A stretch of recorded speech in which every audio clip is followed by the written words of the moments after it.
I don't mean kill, I mean just stand. Hey, what you gonna do when I come for your brother? Will you stand like a bull? Stand for his brother. Hey, what you gonna do when I come for your best friend? Will you stand like a bull? Stand for his best friend. I don't mean kill, I mean just stand. I don't mean kill, I mean just stand. I don't mean kill, I mean just stand. I don't mean kill, I mean just stand.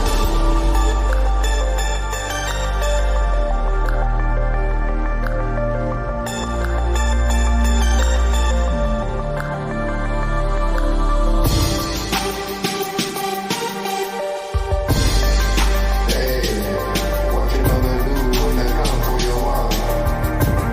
Will you stand like a bull? Stand for his wife. Hey, what you gonna do when they come for your child? Will you stand like a bull? Stand for his child. Hey, what you gonna do when they come for your brother? Will you stand like a bull? Stand for his brother. Hey, what you gonna do when they come for your best friend? Will you stand like a bull? Stand for his best friend.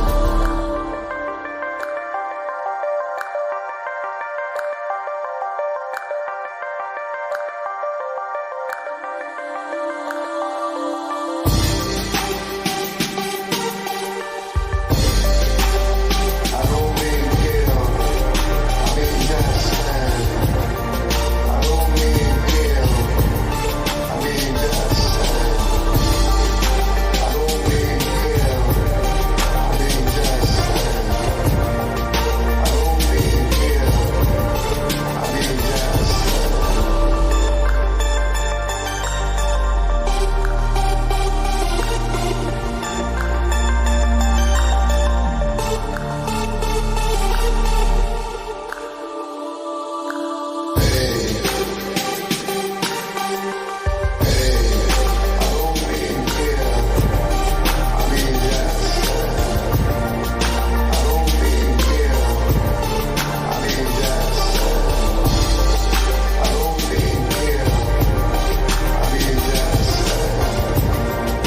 don't mean kill, I mean just stand.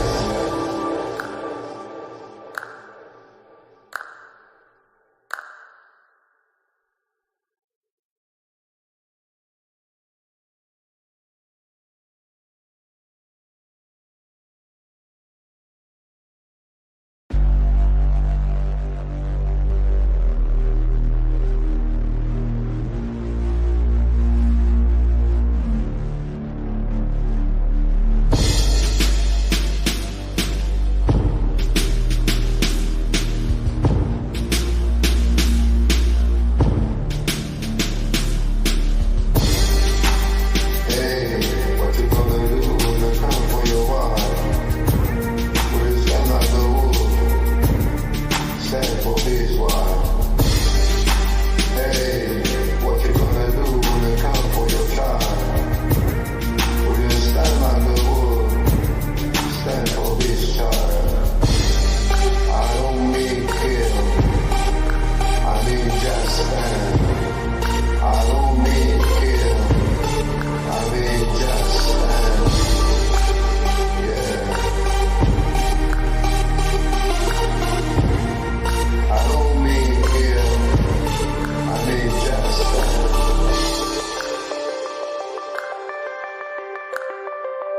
I don't mean it.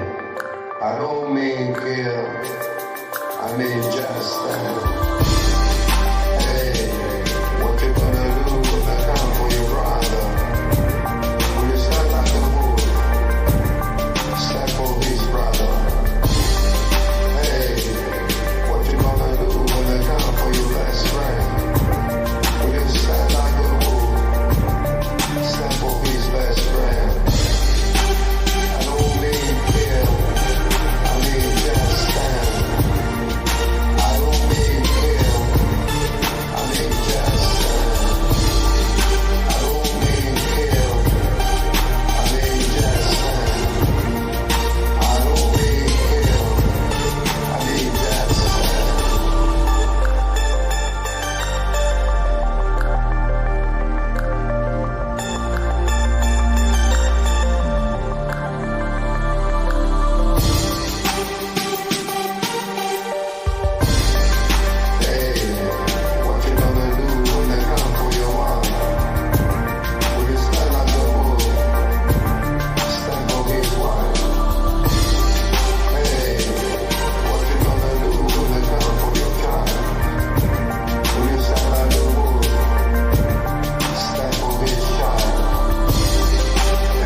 Hello, everyone. This is Defense Politics Asia, and this is the DPA Open Mic, episode 33. And forgot to remove the yeah. So so sorry for the past. I didn't do it on Saturday, and it because I was watching. I need to watch football, the UEFA Champions League finals. So and then and then work as well. So let me put up the invite link, and I just want to highlight also today we will not do 5 hours. Today we only do 3 hours. The reason is because I'm trying to do something different. I'm going to try something different. It's going to do with the editing part of the open mic. Uh, because whatever we are currently doing, while 5 hours is probably very good for you guys who are watching or listening or talking, but there might be some problem with trying to do the editing to make clips that can help us get more subscribers. I think that is the main problem right now. So I'm going to do something different. I'm going to try and see how it goes. And screw Man City. I'm a Chelsea supporter, so there's I'm not like I'm supporting anyone. I'm neutral, when I was watching the Champions League. So let me see. Okay, I'm gonna drop the link on the chat. Let me pull out my template first. Where's my template? So I just want to say hi to you guys.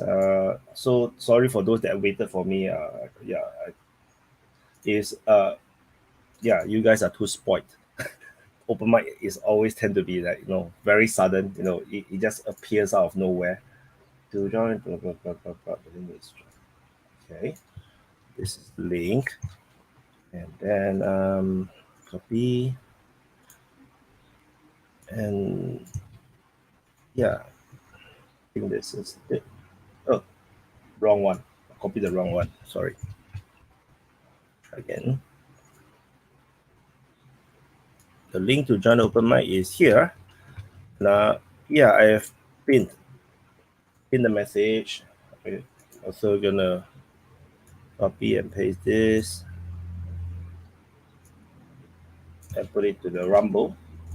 Okay, so this live telecast is on Twitter, open mic YouTube, and open mic YouTube and open mic Rumble, and I'm expecting a lot of Americans today. Hi Vaughn, hi Semelon. Yo. Okay, let me put on my earphone. If not, I cannot hear the volume correctly. Vaughn is asking me, when is the open mic? Like every single piece he can find. That was like hours ago, and I was just joking because I knew you were sleeping. I figured it would be around this time, anyways, because maybe you get some more Europeans in there or something. Or less Europeans, more Yeah. Asians. They need the Who cares rest. about the Europeans, right? Yeah, all their stuff's laying around, burning. I was gonna say before everybody gets here, I think. Hey, Dan. I was thinking we can start out with like everyone's 2 or 3 minute initial impression of the Ukrainian offensive, and just go around and then kind of try to stay focused on the offensive. It's extremely successful. Yes. When everybody gets in here, just try to put in. Yeah. And then obviously we can go from there. Yeah, or we can talk about Trump and Tucker Carlson. Fuck that. China ban.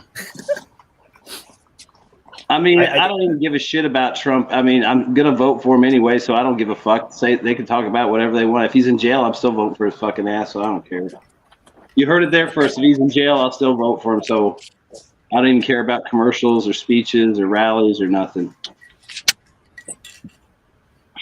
I mean, don't ask me for no money either. I mean, I'm voting for your ass. That's all you get. I need some return on investment first. It's very American of you, Vaughn. You're right. Oh, are we missing? Then Russian? That's very Russian of given you, us? Dan. Where the hell is my? I so can't find my headphone. we can't see you either. You know, Dan is Yeah, invisible today. I'm off here trying to find my headphone. Dan is experimenting with secret Russian clock technology. Oh no, there he If is. only you had brought some microchips from the dryers in America, you could have had working headphones. I'm not gonna say anything, Vaughn. Hey, that was a nice fish you caught. I like that pipe. That was nice. Dude, it had a huge head. You let it go too. That was cool. I let all of my fish go. Hopefully, in a few years, he'll be a couple feet bigger.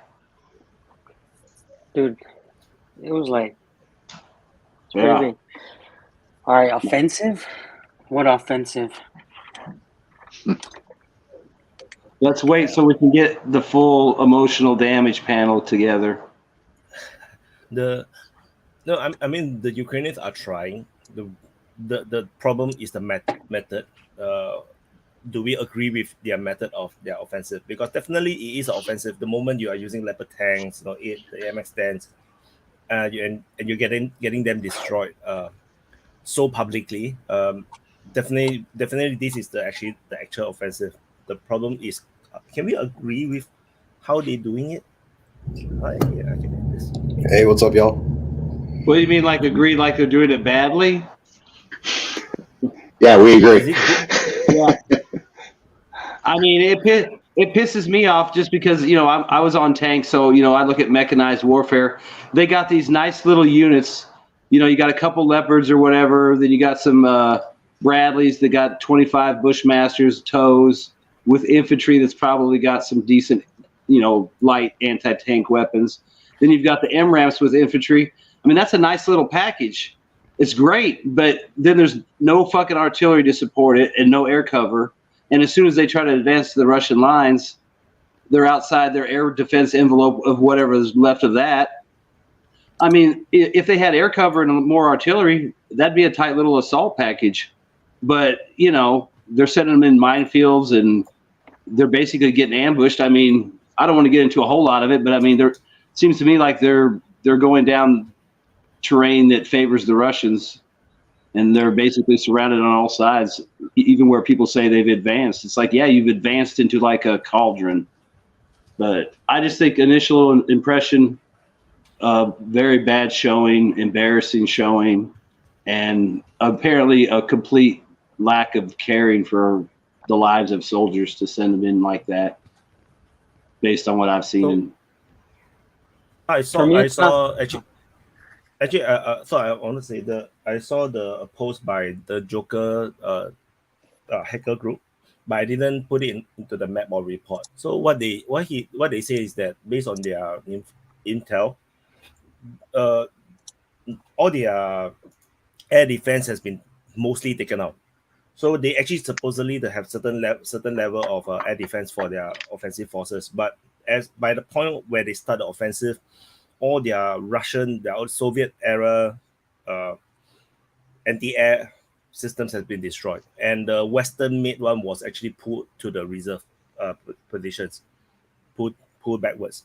So which is why we are also seeing that there is literally no Russian aircraft getting shot down, despite we have so many aircraft doing airstrikes, helicopters doing anti-tank missions. So yeah. One second. Not only that, but we're seeing a ton of Ukrainian aircraft getting shot down now. So essentially, the Russians are able to catch either the Ukrainians before they strike or after they strike with their aircraft, and then they are able to strike themselves with impunity because the Ukrainians have no envelope to fall back on. The thing that I have a problem with is not how they're attacking, it's where they're attacking. And just in the direction that they're attacking, it's not strategic at all. I don't see a purpose of the attacks. This offensive, in the mapping, they're showing they're attacking the Zaporizhzhia line and all these other random places, and they're so spread apart. If they were smart, they would go somewhere where it's not so heavily defended, with better objectives. It's like a sport. When you get momentum and you build up confidence, the offensive has a better likeliness of being successful. But starting off so negatively, so I mean, if you see the map, these arrows are pointing everywhere in every direction across a huge front. So it's not the problem how they're attacking without artillery, without support. It's where they're attacking and the locations they're attacking. Yeah. What if you just put subscribers like that have subscribed for like a month or something? Why? Maybe that'll fix Oh it. yeah, I forgot to put that. Actually, that's a thing. I forgot to. What put that. happened? Yeah. I'll check out the Alright, YouTube you're chat. Just Yeah. to follow up. Just to follow If you up on. expand- Oh, Craig, your voice is breaking. Oh, that's me? Oh yeah. Better now. Just now there was. It's okay. I want to just agree with Dan that I don't see a logic to this particular strategy. It just seems to me that there isn't a strategy and that they're just attacking where they think they can tell a story, right? But as Dan says, if that story experience is negative, then that just makes it harder to get anyone to really, do what it needs to do the next thing. So a whole lot of arrows pointing in a bunch of different directions isn't going to work. Zaporizhzhia is a very tough place because the only reasonable strategic objective there is to go south to Melitopol and, Mariupol, and that's really out of reach. They're not going to do that. So I think this dam breaking thing, which is the main thing I think we, have to talk about, is almost a sign of sheer desperation and craziness, that they think they're going to pin this on Russia and maybe stop Russia for a few weeks from making a push to Nikoliev. I actually thought it was a prelude for an attack on Transnistria to make it harder for the Russians to relieve Transnistria. But if they don't have the strength to even take out 1,500 guys in Transnistria, or the Romanians or the Moldovans have vetoed that, then I don't see a single objective on the map. Transnistria was the last strategic objective they could have taken and held hostage. And I thought that breaking the dam was maybe a way to keep Russian relief away from it, force the Russians into a big move like a sea attack on Odessa or a south strike from Belarus through Zhytomyr and Vinnytsia into Transnistria, or a strike across into Nikoliev, but they weren't able to get the Russians to do that, and they aren't able to make that attack on Transnistria themselves. And I'm not seeing a single thing they can take on this whole map. And if you're fighting, you're dying for this, for nothing, I don't see why you would keep doing it. You'd surrender if you could. Yeah. Wanted to follow up on Vaughn. Well, all three of your points, actually. I agree with Vaughn with the lack of artillery support and air support. This is like a pure suicide mission. And to pick up on something that Dan said, to what end? Like I'm still not clear what the objective is. It's clear. I think we all think it's a PR objective. It's not a strategic objective. I think they need to fall back, regroup, and go on the defensive and try to figure out what their strategy is going to be. If they broke that dam without even having any military objective for doing it, I mean, just look at the civilian devastation and harm they did for nothing. That just says it all. Yeah, I want to jump in here. I want to say that the thing that has made no sense to me is really the standard Ukrainian cope about this offensive is that, oh, these are just probing attacks, right? They shouldn't be doing probing attacks. You do probing attacks when you have the superior quantity and you need to find the weakness in the opponent's inferior quantity, the place that they have a gap. The Ukrainians are supposed to have high quality, right? They're supposed to have the best NATO trained troops, the best NATO tanks and that kind of thing. They're supposed to be able to push through. And the fact that they aren't doing that, the fact that they seem to be attacking along the entire Zaporizhzhia front line is just shocking to me. I think what they should have done is gone all in, full blitzkrieg, big arrow, and one single arrow, and go straight towards Melitopol and then sue for peace and try to. You still agree, Archimedes, that they should have gone towards that direction? Towards Melitopol, yeah, I think that would have been that's the only way I can see the Ukrainians winning, short of NATO getting fully involved. I mean, it seems like the best strategy for them is to go towards Melitopol, break through. Can I ask you another question? Mm-hmm. What if, because I've been this Avdiivka guy, what if they just keep that thorn and put their forces in keeping that city just alive? Because to be honest, it's the biggest thorn right now. So go ahead. Yeah, that was all I was wondering. Yeah, it's a possibility too. It's not what I was thinking. I think that if imagine a world where they go and they do take Melitopol, and then they do destroy the Kerch Bridge again, right? And they fully destroy it this time. In a case like that, I think that the Russians are going to be pretty interested in negotiating, or certainly more interested in negotiating than they are now. Alternatively, they might just get angrier and escalate the conflict further. But that seems like the logical strategy for me. I didn't think of Avdiivka like that, though. That is an option. I just want to add Ron, you're muted. What's happening with the dam explosion is that the entire reservoir area, that means between the Kakhovka Dam and the Dnieper Dam, which is at Zaporizhzhia city, the entire water level has fallen. It's fallen so much that you can actually see sandbanks all the way from the opposite side, which I think is Nikopol, all the way to Anahoda, which means that if they have the right armored vehicles, they might be able to just cross across without sinking. They might stuck in the mud, but no, they might be able to cross. So that actually opens up an entire front line that allows them to attack the Kherson region. This is the thing about the dam, is it's a one-time play. It takes months and months to build up. Well, first, you can't rebuild the dam and then put all this water behind it. It's one shot. I thought it would be used as a weapon by either side. The Russians could open it without breaking it. But I thought it was going to be a bar to putting a whole pile of NATO trained troops and gear in there and then having them be flooded out.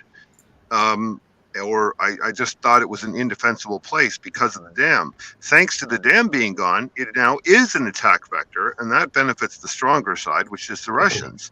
With it there as a threat that either side could use, it was really more to the Ukrainians' benefit. But I'm quite sure they did this. There's still 5 more dams on the Dnieper, though. 5 or 6, if I remember. They haven't built up anywhere near that much water to have an offensive or blocking effect. So to my mind, that dam needed to stay in place for the civilians and as a threat to prevent any buildup of force in Kherson. It forced a neutral zone. Now it doesn't, and it's an incredible loss in power terms. Hydroelectric dams are very valuable as energy assets in the grid. And, it just, this to me is almost madness to do this without any military objective seemingly affected by it. What about the consequences of it being military consequences, a military objective, and the consequences in terms of international visibility? What about when the world knows, if it is true, I don't know, nobody really can say for sure, that Ukraine destroyed that dam. But if Ukraine did it, if someone can prove it somewhere, right or wrong, now or later, it's a blow on all the Ukrainian narrative. They did something so reckless to get some objectives. I think that most of the world that's not committed to this war will say, we are free now. We can say no. Our moral stand goes, we are not with this shit. We are fed up. But this is very dangerous. That makes sense. And I think many people are not considering. But also, I would like to say something about this dam. Is when I try to read the news of the Western news. Most of the news outlets are very careful. They are very afraid that Ukraine did it. So they are not really blaming Russia. They're looking like ways around that somewhere in time they can say, okay, the dam blew from each other, from itself, because there was too much water on it. The Ukrainians did it because they have a really good objective, but it's very bad one. I don't know, but something is very negative about this thing. The moment, just real quick. Okay, what I was going to say is, you can tell when something is not really that big, when there is a big topic technically, and we are talking about something really old, like a dam being blown. So there's currently an offensive, and we are not even talking about the offensive, we're talking about that dam being Yeah, blown. let's not talk about the Because dam right the- now. Well, but I think the offensive, we've all kind of agreed that it's ineffective and puny, and the dam has this huge long-term diplomatic That's what I mean. impact and civilian impact. I think the Yeah, dam of is much more course. important. In relation to the dam, I did see a story the other day about Russia striking units that were redeploying from Kherson region into the Zaporizhzhia region. So the dam blowing does free up troops because it basically creates, like you said, a neutral zone that neither side can really operate on. And they can both just shoot artillery back and forth. It's not like they got to be there. So for Ukraine, it frees up a lot of people to go send them on this new failed I just want to offensive. say that let's not take the dam and then go off into like talking about India or talking about Thailand, okay? Because you guys talk about humanitarian stuff. Obviously, the dam is a big humanitarian problem and has a lot of political stuff. Really? But in How this, big? Dam, really? How big? Most of the populations around this dam were already evacuated a long time ago. How big is it? No, well, wait. What's the question? How big is what? There is an exaggeration about how big the effects of this dam really Oh, were. okay. Let me answer your question, Prada. So, on the political sphere, how big was the blowing up of the pipeline? It gets as big as the world makes it. Like they can say, any country can say, "Oh, the evil Russians blew it and 10,000 people died," and then the world will start believing it. So we'll go down this black hole. But what I wanted to keep on topic was a little bit more on the offensive, and then we can move on to the dam if you want to talk about the dam. The reason why the offensive is very important is because now is the time for Ukraine to shine. Let's see what they do. What are their cards? Let's talk about that. Maybe we can go around and asking. I want to ask you guys, where's the best place that you think would have been for the Ukrainians to attack? We already know where they attacked. What is your suggestion, guys? What is a better before we get there? best? I want to respond to Prata because just now let Samuel talk first. So what happens is that Prata was saying that the media is afraid that Ukraine have done it. And of course, at this moment, nobody knows. Is it the Russians or the Ukrainians that blew up the dam? The problem is what I mentioned, the reservoir area. That means between the Kakhovka Dam and the Zaporizhzhia Dam, the water level have fallen so much that theoretically, you can actually attack across the river. So if the Ukrainians attack across the river, then it's going to be 100% Ukrainian that blew up the dam. That is the problem now. And it looks really tempting because someone has just sent me a video of probably went viral somewhere online. You can literally just see sandbanks, so it's that low. So That's crazy. And before that I didn't saw the video. I saw the satellite images, and I already can kind of tell that it's actually pretty low. So if the Ukrainians actually launch an attack there, it may actually give the Russians a lot of problems because redeployment there is a bit far. It's a little bit far to cover another big front line, but the Ukrainians will also get stuck in the mud. So, but I wouldn't say that the dam is a humanitarian issue. I think it's pure bullshit to talk about humanitarian issue because it is a freaking war zone. You know, it's like the UN. There's a UN people going to help over at Kherson, and then I'm not even sure if they are legitimate. And then I think the video complained about, the artillery shelling is unacceptable. It's like, this is a war. What do you expect? No, it's worse than that. Wait, there are almost no confirmed dead people. It's 7 people from the Russian side, 3 people from the Ukrainian side. People who were evacuated a long time ago. There is no humanitarian conflict.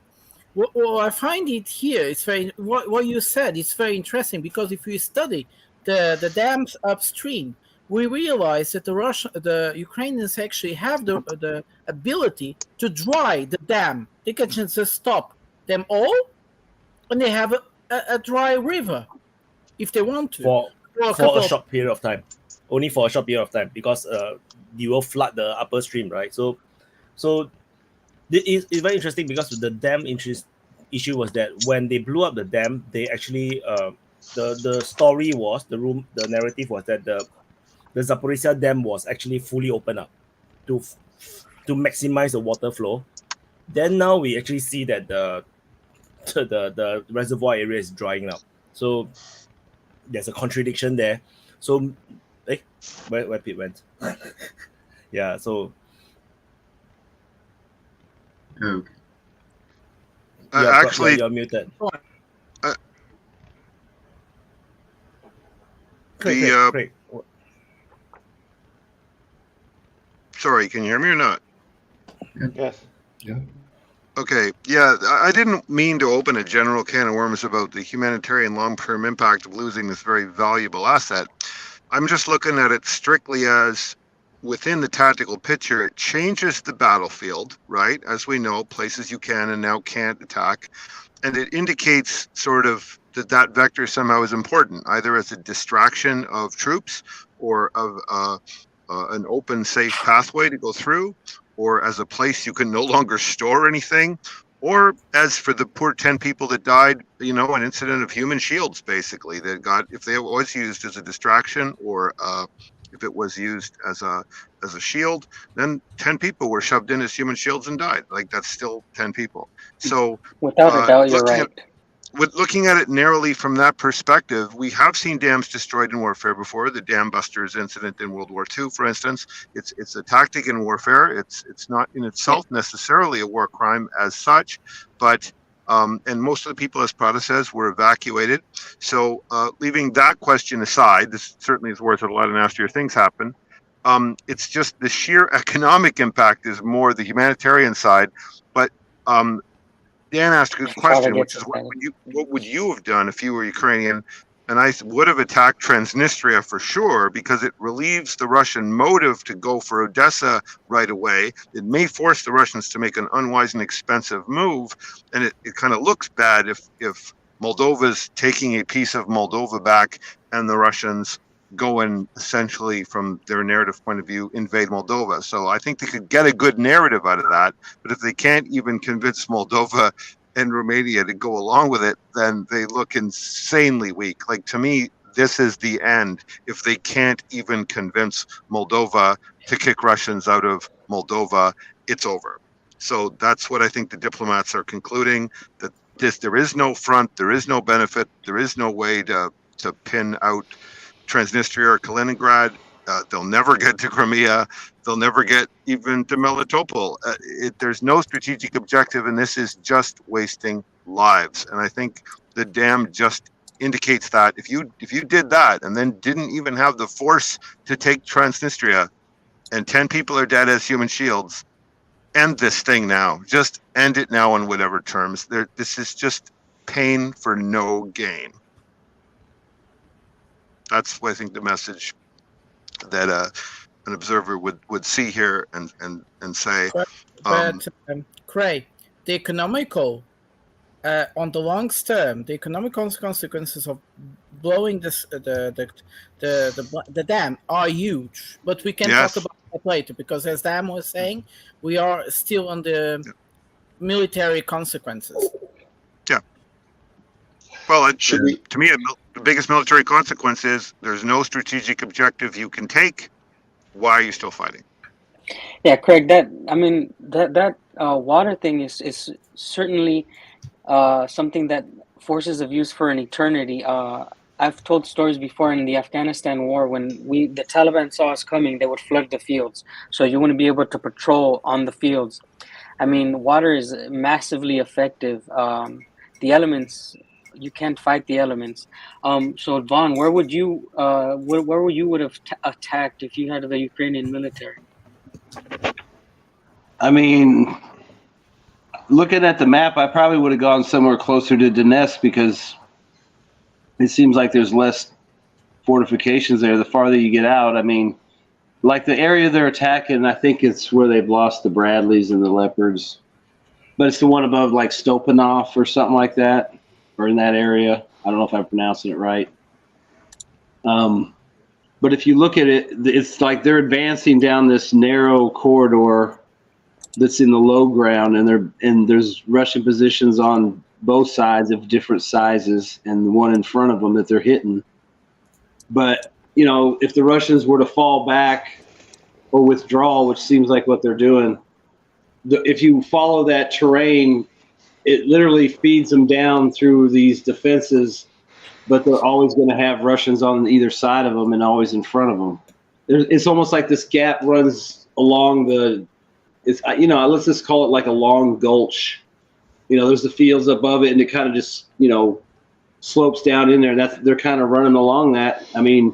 So they're getting shot at from all sides, from above, all, three sides on the high ground. I almost think it's a trap. If I had to do an offensive, I think I would have done closer to Donetsk, because there hasn't been as much chance to build fortification there, because that's where most of the fight has been taking place. You can't push around Marinka to Avdiivka. I think it'd be too hard to try to swing up around somewhere north of Bakhmut, just because how much time it would take to shift everything up there. So I just think the 2 points I've seen where they attacked, one kind of funnels them down through these defenses in this, for all intents and purposes, valley, and the other one, they're hitting like the lines where it's a solid line with, fairly large lines of entrenchments in between. It's like they picked the two worst places to hit. They're trained by NATO, they're equipped by NATO, but then they're not allowed to fight like NATO. They're not fighting NATO doctrine, but they're trained NATO doctrine and equipped NATO doctrine.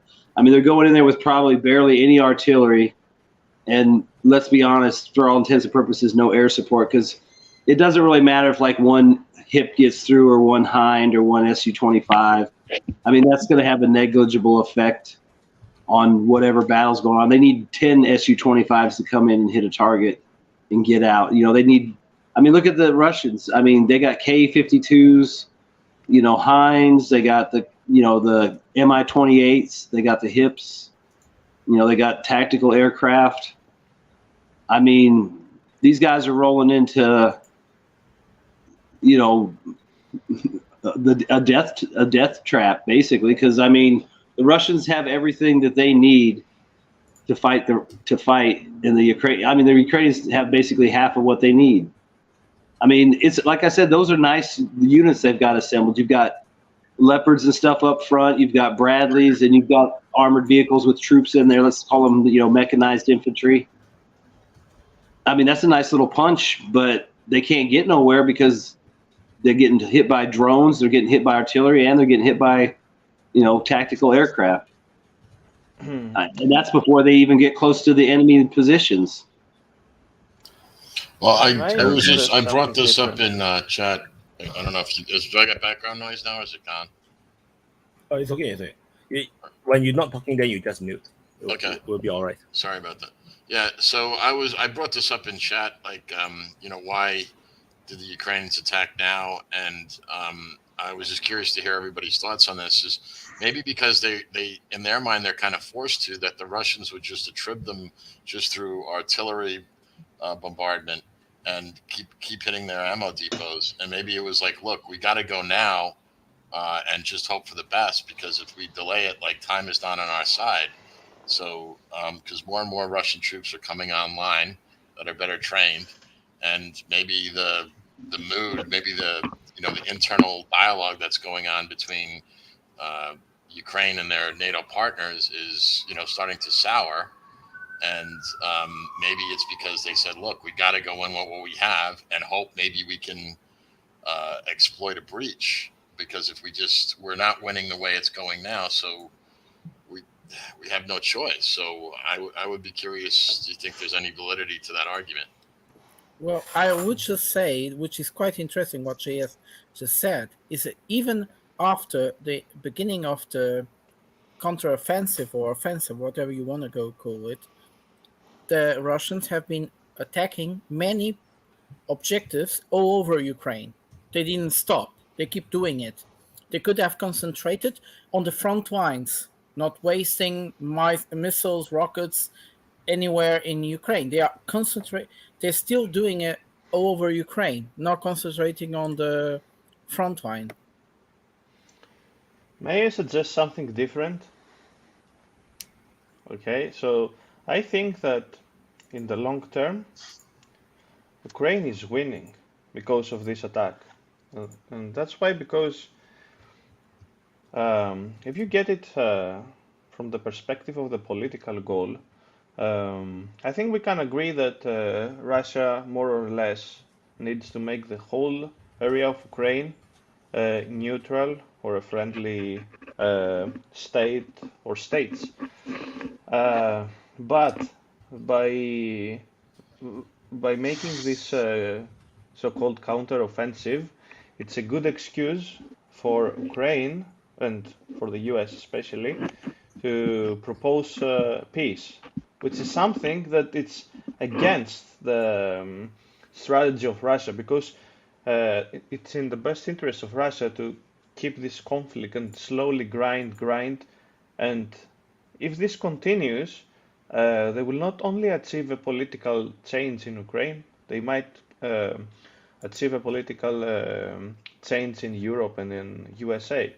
But if we have peace now, Biden may stay in power, and these governments in Europe might stay in power, and after 10 years, maybe we will have, the same story of Ukraine trying to take back these territories.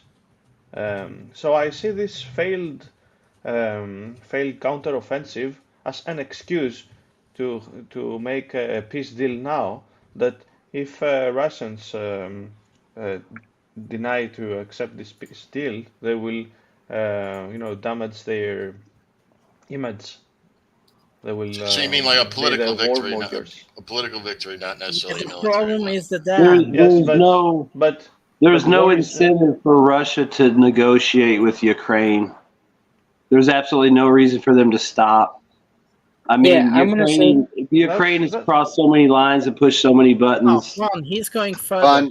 He's saying that because the situation is so unstable, that the West will ask for a peace deal. And where I see it a bit strange is about, if the Ukrainians destroy the dam, the whole world that's non-aligned will go out and say Ukraine is the evil place. So there is here. He's very. You are very right, so Captain. But there is a problem. The dam, and the dam you can't never get out of it. We can go back to the war, but this is a great political statement. I just don't think Russia has any incentive to negotiate except a peace deal or anything. I mean, because they want what they want, and the way they're doing things is working out just fine for them. Russia just doesn't care, guys. I think that's his point. They're starting to shift the narrative towards, look, we're looking at the time when Russia's starting to rev up. They're starting to set the narrative that they're the ones looking for a peace deal, and the Russians are not looking for peace. They're trying to shift it on the Russians that way. I'm starting to see that in the movie now, for sure. I'm going to ask them. I'm saying. I mean, the Russians. One more thing. Can I say one more thing? Yeah. So the narrative continues, and I think you will all agree that, you know what, these Leopards are not so good. Maybe we can go for the KF-51s, or, well, you see, American people, we have fallen behind in military equipment. Maybe we should, invest on our land forces. We don't just need F-35s. We need land forces. We need to spend some money in our industries. So I think that there is a multidisciplinary strategy from the side of the US for the military-industrial complex, and also to save time, to have a round two. That's what I think. And if Americans versus Russians go for the armaments race for a couple of years. I mean, doubt that Russians can win this. I'm not sure. And Look, of course, I'm it's gonna Europe in the game. I'm sad to say, but whatever ideas Americans have in the West, it doesn't affect Russia at all. Whatever plans anybody thinks, it has no effect on this country. The people in this country, the government in this country don't care the politics or the views of the world. Why? Because they're in their own bubble. It doesn't matter what you think. You think Russia cares, Prado? What the world thinks about Russia?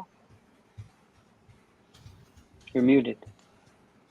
Yes, Dam. Some parts of the world Russia cares, and this Oh, is of very course. important. Some parts of the world. But I asked you a Russia question. cares. Let me answer. Let me answer. Of course, Russia cares about what India thinks, what China thinks. These are people that they're related to. But I'm talking about the West. I'm talking about the Western. They They don't are care. decoupled. They are decoupled. They are They decoupled. don't care. They are insane. They are I would almost say like paranoid and schizophrenic. The perfect word, schizophrenic. For the Russians, the West is schizophrenic. Yeah. But Russia cares what some parts of the world think, especially Yeah. Africa, some parts of South America, and like you said, I've divided. Yeah, I've divided like the Russian sphere of influence is much different than the Western sphere of influence, and it's changing now. And this is the kind of conversation we're moving into now. And I know you kind of like these topics, Prada. But this talk about how the war is going, it doesn't matter. The Russians are going to fight it till the end. Whatever happens, they're going to adjust and overcome.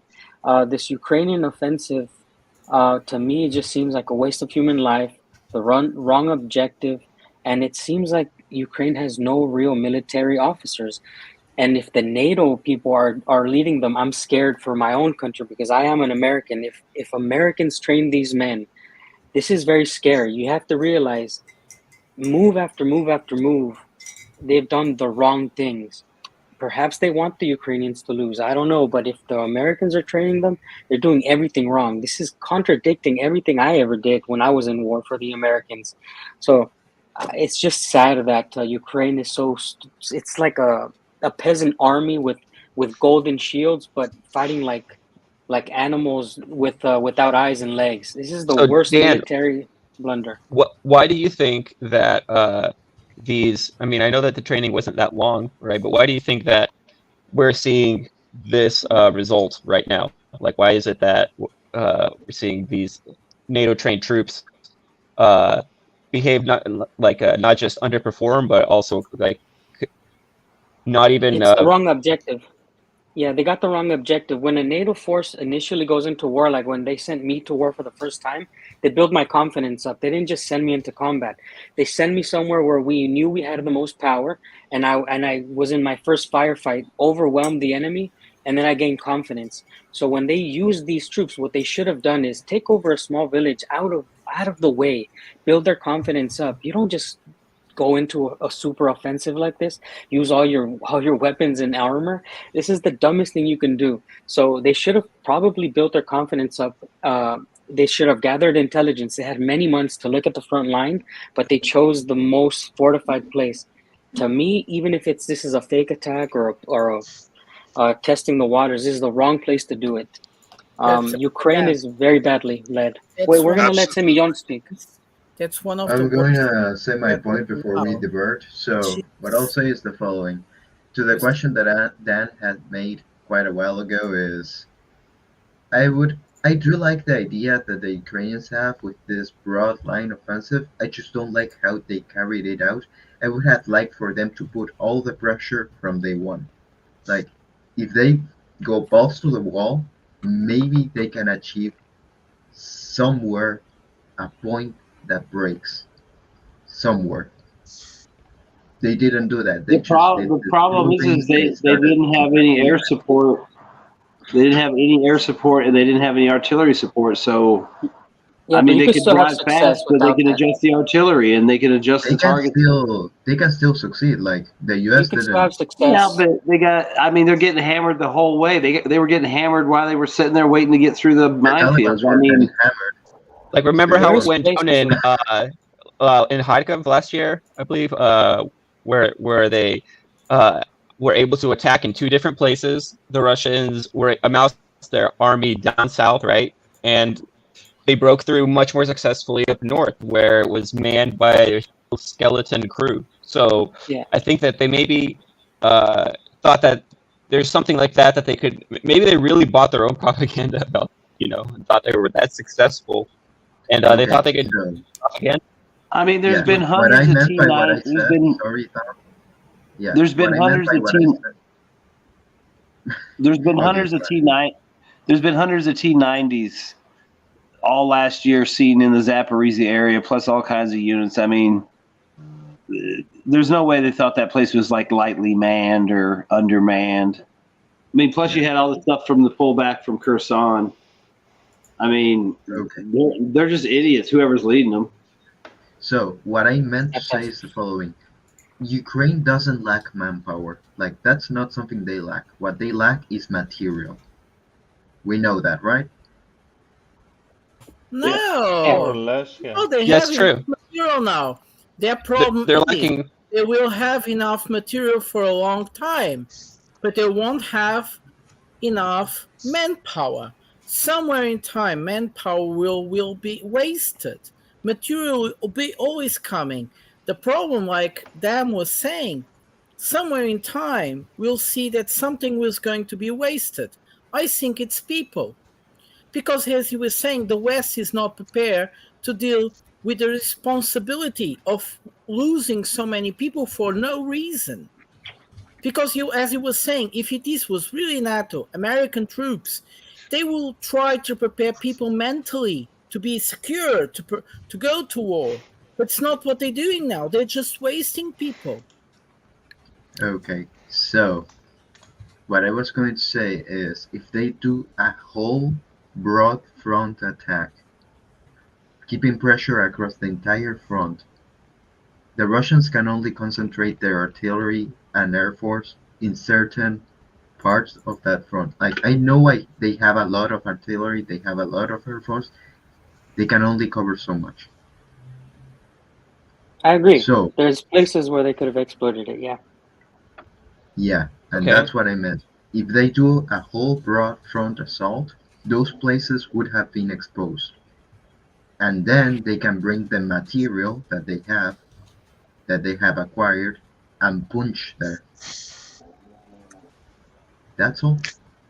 It's time to ask the really cynical question that everybody sort of raises and then drops, which is, are they actually trying to get all the people who really want to fight for Ukraine as a country killed? Because if they do, this is the way to do it.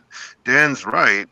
This military is not an exception to the general purpose rules of training and development. You've got to give people achievable objectives so they think they can meet them, and then they continue. Like, I've done a lot of training, and I can tell you, we do not start with the hardest problems ever.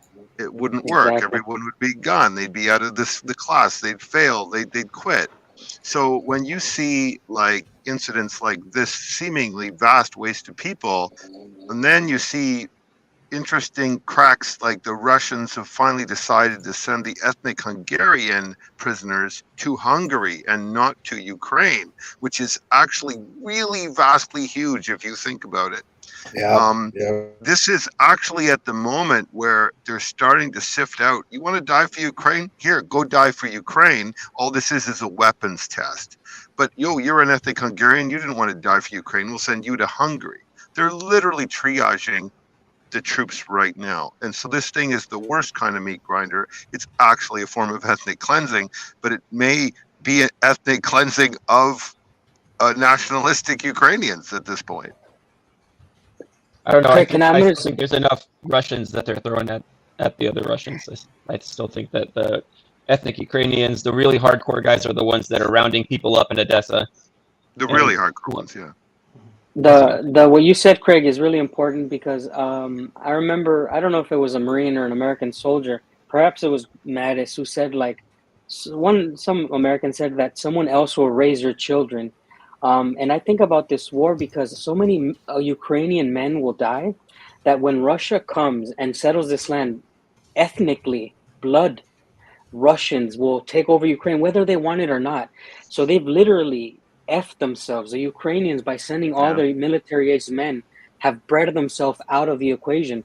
And we're not talking about like a small dent. We're talking about an entire generation, and perhaps 2 generations of men will die in this war. And that will outbreed themselves. So, I mean, I don't know who's planning this or who's forcing these men to fight, but I think about all these different ways that they're screwing up Ukraine. And it's a sad thing, because if you come to Russia, the Russian people see Ukrainians without hate. They see them as brothers. As far as Siberia, like, there's Ukrainians who live in this town where I live in. So I don't know what they're doing. Yeah, and this is a really important point, is that the Russians and Ukrainians are brother peoples, right? From the perspective of the West, this isn't sending Germans or French or British people to die. This is sending effectively Russians to fight Russians. You know what I mean? You have to look at it cynically from that perspective when you talk about international relations. And the other point to consider here is that it's not just the Ukrainian men that are dying. It's the Ukrainian women that are leaving Ukraine, most likely never to come back. Europe is, as a whole, does want more young people to come into the country generally, or to come into the various countries of Europe, generally speaking. Having those be white Eastern Europeans is generally an easier thing for them to integrate than, Syrian refugees and that kind of thing. So it's these people are going to be welcomed there, and most of them are not going to come back to Ukraine, even after the war, even in the best case scenario.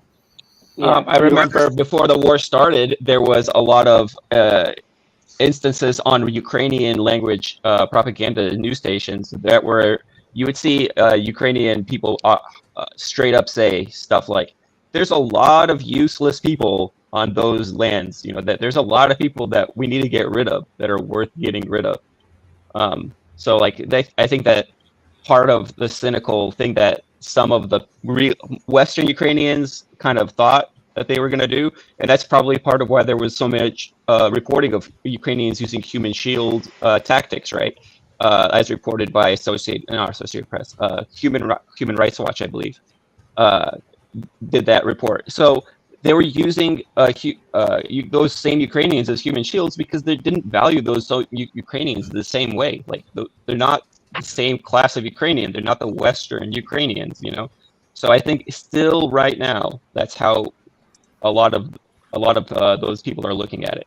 I think what Arquinet said, which is much worse, is that Europe is trying to clean the blood. You have all these young men from Middle East, and now we have to clean our blood, make it a bit whiter. So let's bring some blue eyes, blonde hair, women to her here. No. Okay, who said no? Me. Okay. Well, okay, finish and I'll say my point. Okay, but what Archimedes said, it's not entirely untrue, because I heard these arguments in Portugal a few years ago. We are not racist, but I remember when we felt we had too many black Africans in our country, and many Ukrainians started coming. This argument came up, and I heard it within the population in Germany, the same argument. So I was a bit scared, but Archimedes is right. There is something very mean on it as well, because we know that the women coming to the European Union are not productive economically. So this has to be a game of a long achievement. If we had men coming to the European Union, that would be amazing, because in the European Union at this moment there is a lack of working force.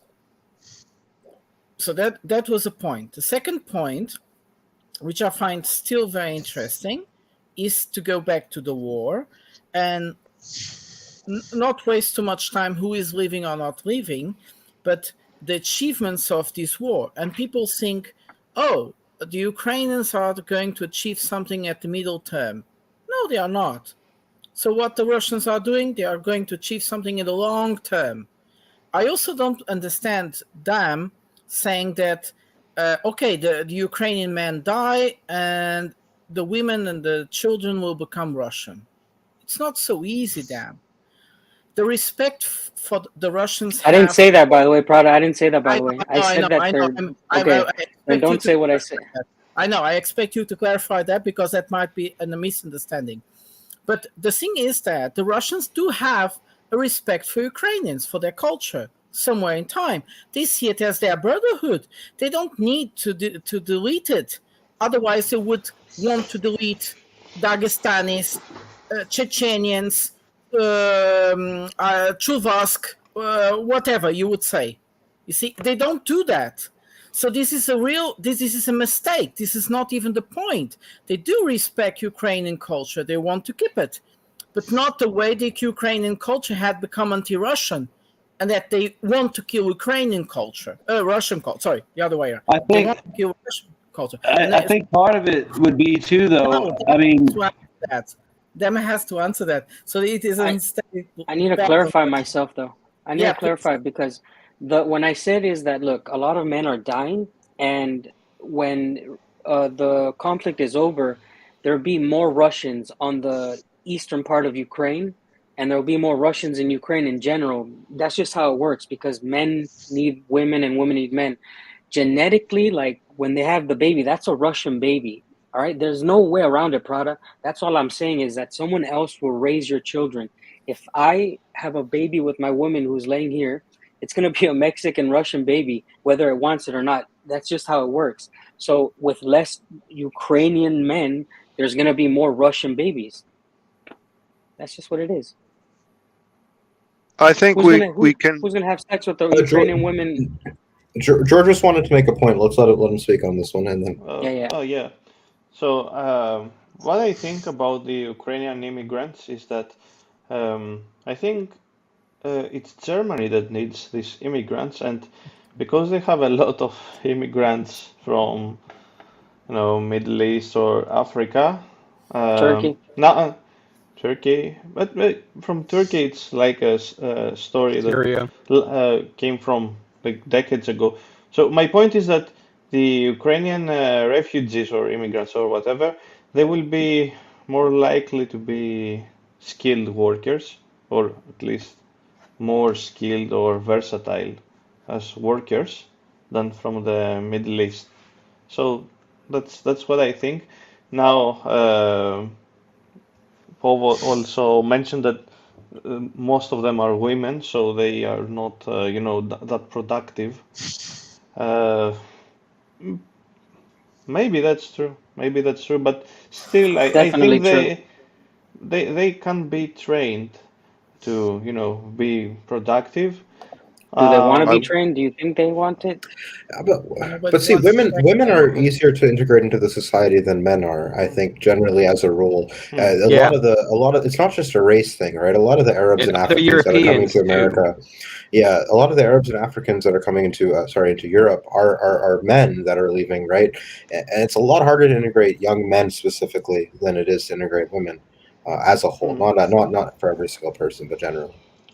Yeah, and of course, I know you did touch upon this, Archimedes, but also it's just easier to integrate the Europeans. Just culturally, they're closer. They're more likely to know the language. The languages are more similar. They share more cultural heritage. More religion. They share religion more. Like there's a lot of Catholics, etc. I would point out. I think that these are definitely preferred immigrants. That they prefer these immigrants over other immigrants they've gotten in the past. I would point out that the skew of professions and gender has an interesting effect. That there are in the Soviet Union, there were many more female doctors than there were male. Actually, I think it was 75% of doctors. It was considered a woman's profession, and I think that doctors, who are of course extraordinarily well trained, are the least likely people to be leaving Ukraine. So there's probably a skew there that says that certain professions in which women are heavily trained, they're not leaving Ukraine, and the medical will be the number one of them. So that would, maybe skew some of the exodus towards less educated people. I wouldn't make a statement to say that you'd have to be dumb to. I think the smarter people in general are leaving Ukraine, I think. But the real big point I want to make, and maybe bring it back to the military realm, is that if we look at this as a civil war of people who are really the same but are taking two ideological stances, which is the way I think Dan just said it, and I think the way I feel about it, then just militarily, do civil wars result when they end in a tougher opponent or country or a weaker one? I mean, Vietnam fought a civil war, ended up very tough at the end. Korea fought a civil war. They're still in a frozen conflict. Both sides of that conflict are very, very tough today. The American Civil War, after that ended, they incorporated the Confederate veterans and they went all the way to the West Coast and then further all the way over the Pacific. So they got tougher. I mean, you show me a civil war and I'll show you a population with a huge number of combat trained veterans who are tough as hell. And once they've settled their internal disputes, Putin versus anti-Putin, say, and they reunify, they will be horrendously tough. So strategically, the biggest error you can make is foment a civil war that eventually will lead to a tough, much tougher combined opponent. Unless you expect the side that you want to win to lose. Yeah, the pro-Putins would win in Ukraine 100%. Yeah, I think for this especially, imagine how angry and ripped off you'd feel after if you really feel like you got thrown under the bus by the West, and it's probably gonna go that way because that's how it's. Yeah. So we've done it always all goes along. that way. Yeah. So it's probably gonna. I don't see us doing anything different. And then how pissed off will those people be? And I mean, it's hard for people to imagine that it's true. You can propagandize and brainwash populations of people. It's a thing you can do. And you know what? It's going to happen. That's part of the reason why this war even started, because the Ukrainians were putting Ukrainian textbooks with Ukrainian history that was getting rewritten into those areas, right? Yeah. Those people wanted to. So imagine there's Russian textbooks that get put back into the schools. It's not going to take long for people to, and the story is going to be different. The story is going to be like, these guys came, they took these idiot Nazis that we have, they put these toddlers into power. These toddlers wrecked the country. The country was never the same again. It's a good thing that, and the Russians will be the good guys, in their own history books. Yeah. Hey, Bradley, So those guys will Germany. just to follow up on that point, going back to a previous point that Prada made about the dam and, talking about the political repercussions of it. They're not thinking that far ahead. And they're not thinking about what textbooks are going to be written about them, but absolutely, that's where bad strategic planning comes in. They're gonna write textbooks, but they're gonna be about how to have a drone flying around, and then when you spot a convoy, you launch 5 or 6 suicide drones to hit the convoy simultaneously and wipe it out. While another drone I films think it. it's worse than Like that. a mini swarm attack. It was really impressive to see that.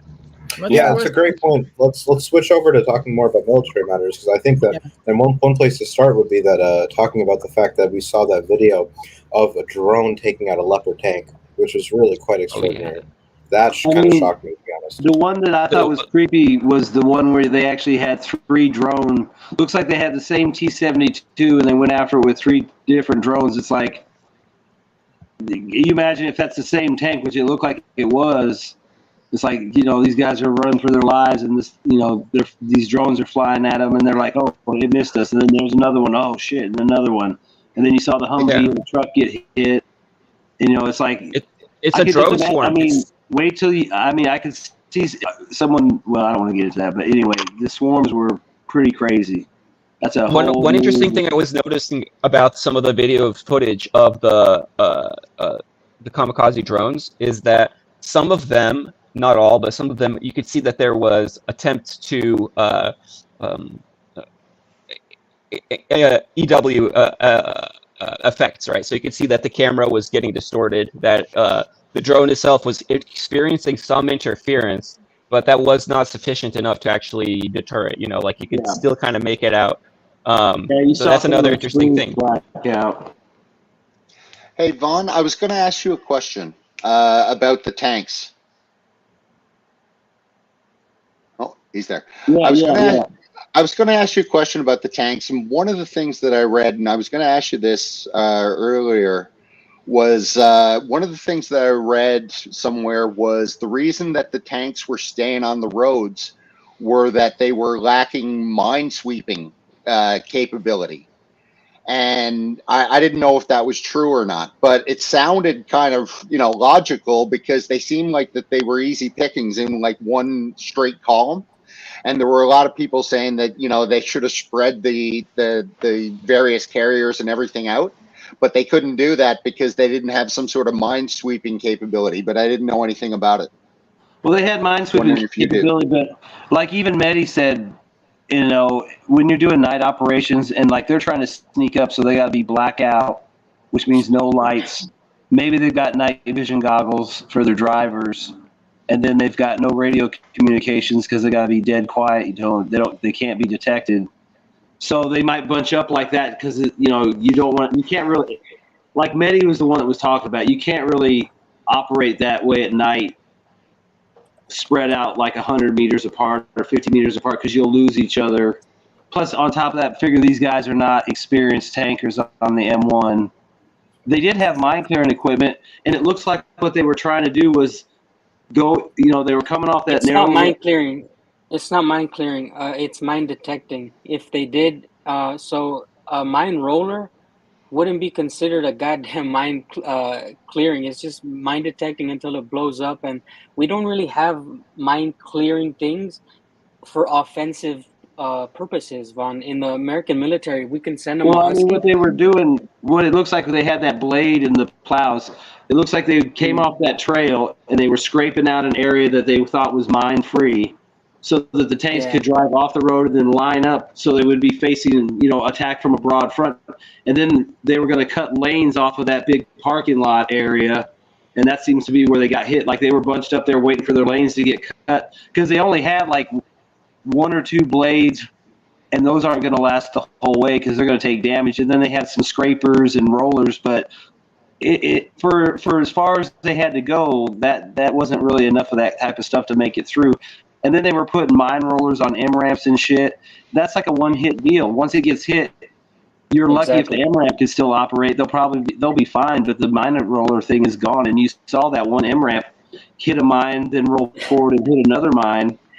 So I mean, like they should have had Miklik charges. Like I said, I was on a tank. So the way I would see it would have done is we would have moved up and like supported the combat, the combat engineers, and they would have had vehicles. They would have rolled up with a Miklik charge, fired that out, cleared a lane. Then we probably would have had tanks with the blades on them and the plows go in front to protect the engineers as they planted flags and marked the lane to move through.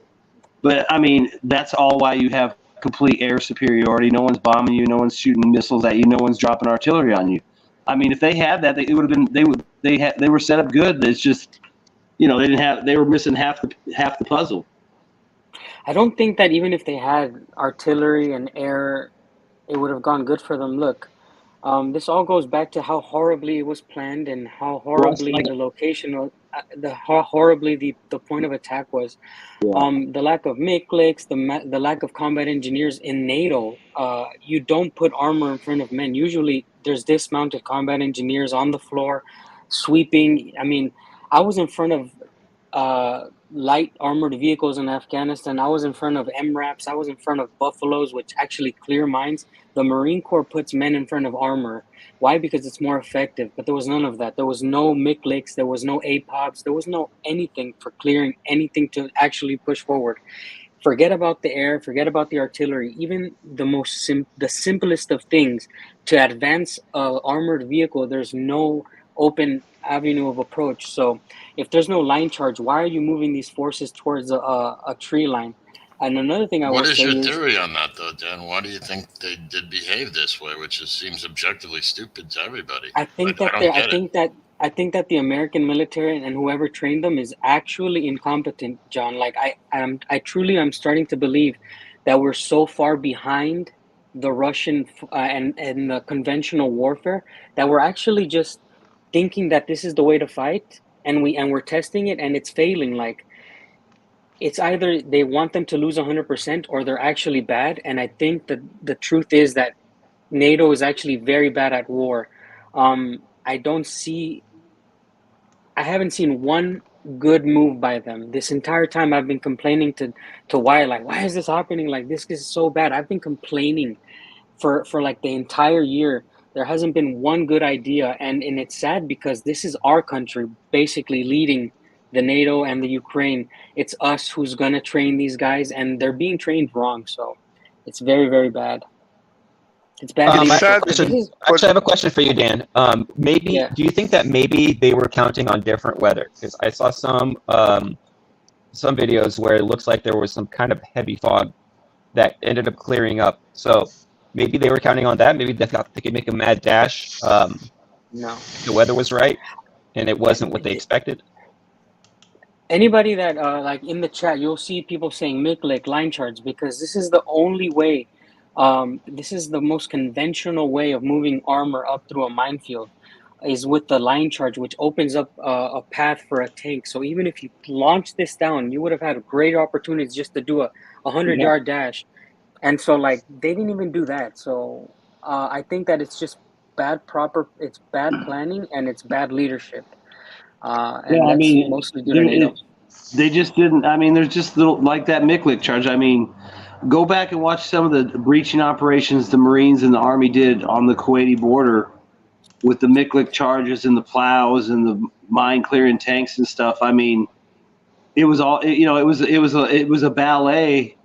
But I mean, that's the thing. It's like they're trained to do that. I mean, these guys obviously weren't trained. I mean, they had some of that equipment on the tanks, but it looks like that Leopard got hit, or maybe got scared and dropped it, or maybe got damaged and they disconnected their roller system they had with the little blade on the front. But I mean, it also looked like they were digging in too deep too. Like maybe they were getting hung up on that, like it was going deeper than they wanted. So they, instead of just scraping the top like they're supposed to, they were digging in, because that plow looked like it was dug down in the mud pretty bad.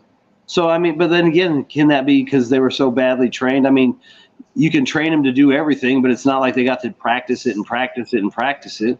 And think about it, the guys they're going against right now, they've been doing this shit for a year. And you're on there, and you're coming to them. And like Dan's saying, the points they picked, I mean, I agree, because like I said, that one point where it seems like they've lost the Leopards and the Bradleys, it's basically a shallow valley that runs between Russian positions on all sides, and the Russians could just fall back, and you're just going to keep going down this little valley until you hit like a massive double line of entrenchments with a lot of little parts around it. So you're basically fucked. I mean, and they could just close it off any time. Same with the other one. It's like they started off right off the bat where it's got two lines back to back. And it's like, yeah, go ahead and make that move, but damn, you should have had like hundreds of tubes of artillery firing. And, if you're going to make a punch, you got to put everything in. And it's like maybe they couldn't because of the those massive explosions that were happening in the back of Kiev's lines. Did see a video of the Ukrainians. I think they were by a Leopard 2, and the guy was bragging about the ammo they got. It was like a DM 591, which is a Sabo round the Germans make for their tank. And it's not like the oldest one, but it's not the newest best. And he's like, blah, blah, blah, no, D21. The thing is he only had 10 Sabo rounds. And it's like, if I'm on the tank, I'm like, motherfucker, that thing holds 40. Where's my other 30? Not that I'd want all Sabo rounds, but I'm just wondering, like, are they already running low on the 120 ammo, or they're already rationing it out because they can't afford to load these guys up with 40 rounds and then they abandon the tank? They have to be getting low. That's the only thing I can think of. That's the only explanation for why there was not a massive artillery preparation. That has to be it. That they were not able to do it. And maybe they were hoping that they could throw enough cannon fodder. Maybe they were hoping that they could throw enough cannon fodder and then use what they do have to actually, greater effect. I mean, they've been hitting the supplies for weeks. They've been hitting troop concentrations. I mean, they talk about, the such and such battalion of the whatever territorial was moving here, and they had some arrivals last night, whatever. So, they're doing that shit. Plus, we've seen the huge explosions, which we don't know what was there. But I'm just saying, I mean, it could be a matter, too. That would suck to be sent out with, like, a half a load or a quarter load. Because that doesn't really build a lot of confidence either. I mean, I agree with Dan on that. They picked two horrible places to hit, and then they didn't even hit with everything they had to hit with. I mean, they But look really at had to throw in. They had to throw totally in. I mean, every HIMARS, every D30, everything to have a shot, and they didn't even. I mean, look what happened. It's disgusting what happened to those So tanks. how do you think that they'll adapt now? Like, what do you think will be their next move? Like, what would Wyatt, like, when you aggregate all this open source intel, like, what is the consensus there? Like, what are they thinking now? Like, okay, we try to do this punch, however half-hearted it was. Well, what do they do now? Like, they gained some, I guess, some intel on where the Russian positions are, but what is the consensus among what they can do now to make the best out of a bad hand? I don't know. From how I can feel what's happening is that the Ukrainians launched a massive offensive at the beginning. Like, you know how we play computer games, we just rush the tanks and armor, and it didn't work out. And then so they adapted. So at different front lines, they try to do different things. Maybe they use infantry more. The others on the other parts, they try to rush fast vehicles, and the Russians are also adapting. They also seems to be adapting. Like, okay, now we know that maybe this way of defending maybe not so good, so they withdraw. So that's why we see the Ukrainians capturing some towns, because maybe the Russians feel like, it's not very wise to stay there. No, but it's not so clear at this moment. But what it seems to be clear is that the Ukrainians seem to lack air defense. They seems to. It's like there's no Russian aircraft getting shot down. That is very weird. Like, it is unusual, because given the intensity of the fight, we don't see much Ukrainian aircraft getting shot down at the front lines. We don't see much Russian aircraft getting shot down in the front lines. We don't see footages of Ukrainian airstrikes, or even drone strikes, for that matter. We don't see. Seem to see a lot of things that we will expect from a Ukrainian offensive. So, definitely there is still sufficient artillery on the Ukrainian side, because we do see HIMARS strike hitting the Russian Grad launcher. I saw one video on that. We do see reports that the Ukrainians are bombarding Russian positions. But it's not complete. It just feels like the Ukrainian offensive is just not complete. Yeah. On that HIMARS thing, there was a story a few months ago, maybe last year, about how they were running out of the good high explosive HIMARS rockets, and they were being forced to send them the anti-personnel rockets. And if you watch that hit on the Grad, that definitely looks like an anti-personnel airburst. And that might be why it wasn't damaged enough and exploded, and it was still able to fire off the rest of its rockets, I guess. So that might be something else that shows that they're running out of stuff and they're using whatever they have. Because they specifically complained about those rockets being ineffective. I'm sure they're effective for anti-personnel. That's what it looked like. But even a soft. Yeah, but I mean, if you're in an armored vehicle buttoned up, it ain't going to do nothing to you. It might damage something. I mean, Grad is not even really an armored vehicle, right? Yeah, but I'm just saying that it still looked like it took the hit. It might have been immobilized, but it still fired off the rockets. So I'm just saying, I mean, I remember specifically them complaining about being stuck using those and them not having the desired effects that they would like they were getting with the ones they used on the bridges and stuff. Does anybody want to discuss the super chat question? Will Ukraine's center of gravity continue to double down on this if Ukraine is unable to reach Sevastopol as promised? When does NATO start asking for negotiations?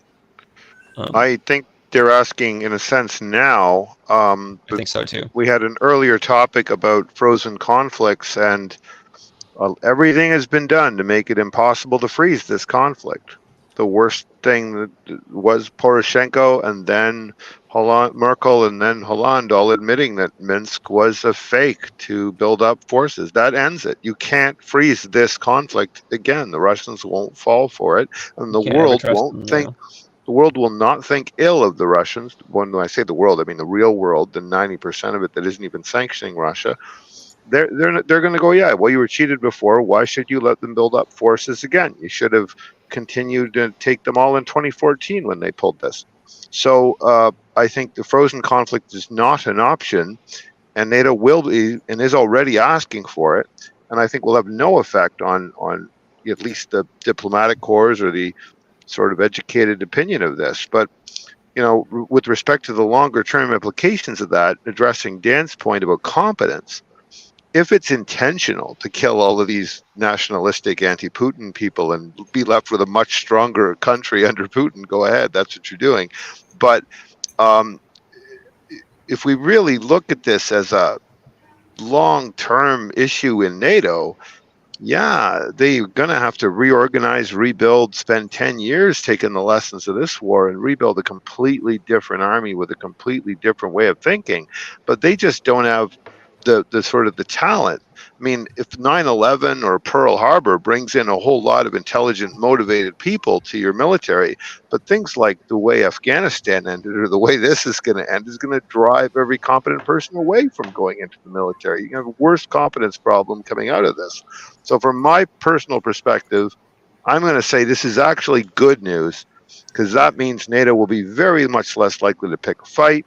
Means that China can rise, diplomatically integrate Taiwan, become the superpower it's intended to be, and for that 10 years of rebuilding, the U.S. won't be able to cause any trouble, and we'll get our multipolarity out of it. That's if they're intelligent. If they're stupid, they'll get into another even worse losing fight and get beat in a real sense. Like beat, every U.S. aircraft carrier on the bottom beat. So I hope that we don't go that far. Craig, don't you think that's more likely based on past behavior of the United States? It might be more likely, yes, but never predict what you can still choose. They can still choose, and if they really learned this lesson, they would look at their beat down they're getting here, and they would take that 10 years to make themselves safe and stop trying to impose their version of safety on the rest of the world. And we'd have 10 years to deal with real problems. Yeah. Bon, do you know if the Ukrainians received those vehicles that dispense line charges? Uh-huh. Do you know if the Ukrainians received that vehicle that dispenses line charges to clear minefields? I've never heard, and I haven't seen it. I mean, the Russians have something similar, so I would assume maybe they had some in their Soviet stocks, but I mean... And real quick, before you continue, Mehdi, you're new here, and I'm guessing you're in for the military stuff. So, to your point? Oh no, Vaughn. I think he's talking about you. We have them in our army. The rope rockets. Basically, they shoot out in front, and they're meant to clear a long lane of minefield. Actually, they use them on trenches sometimes to blow the shit out of trenches too. We used them in Afghanistan, actually.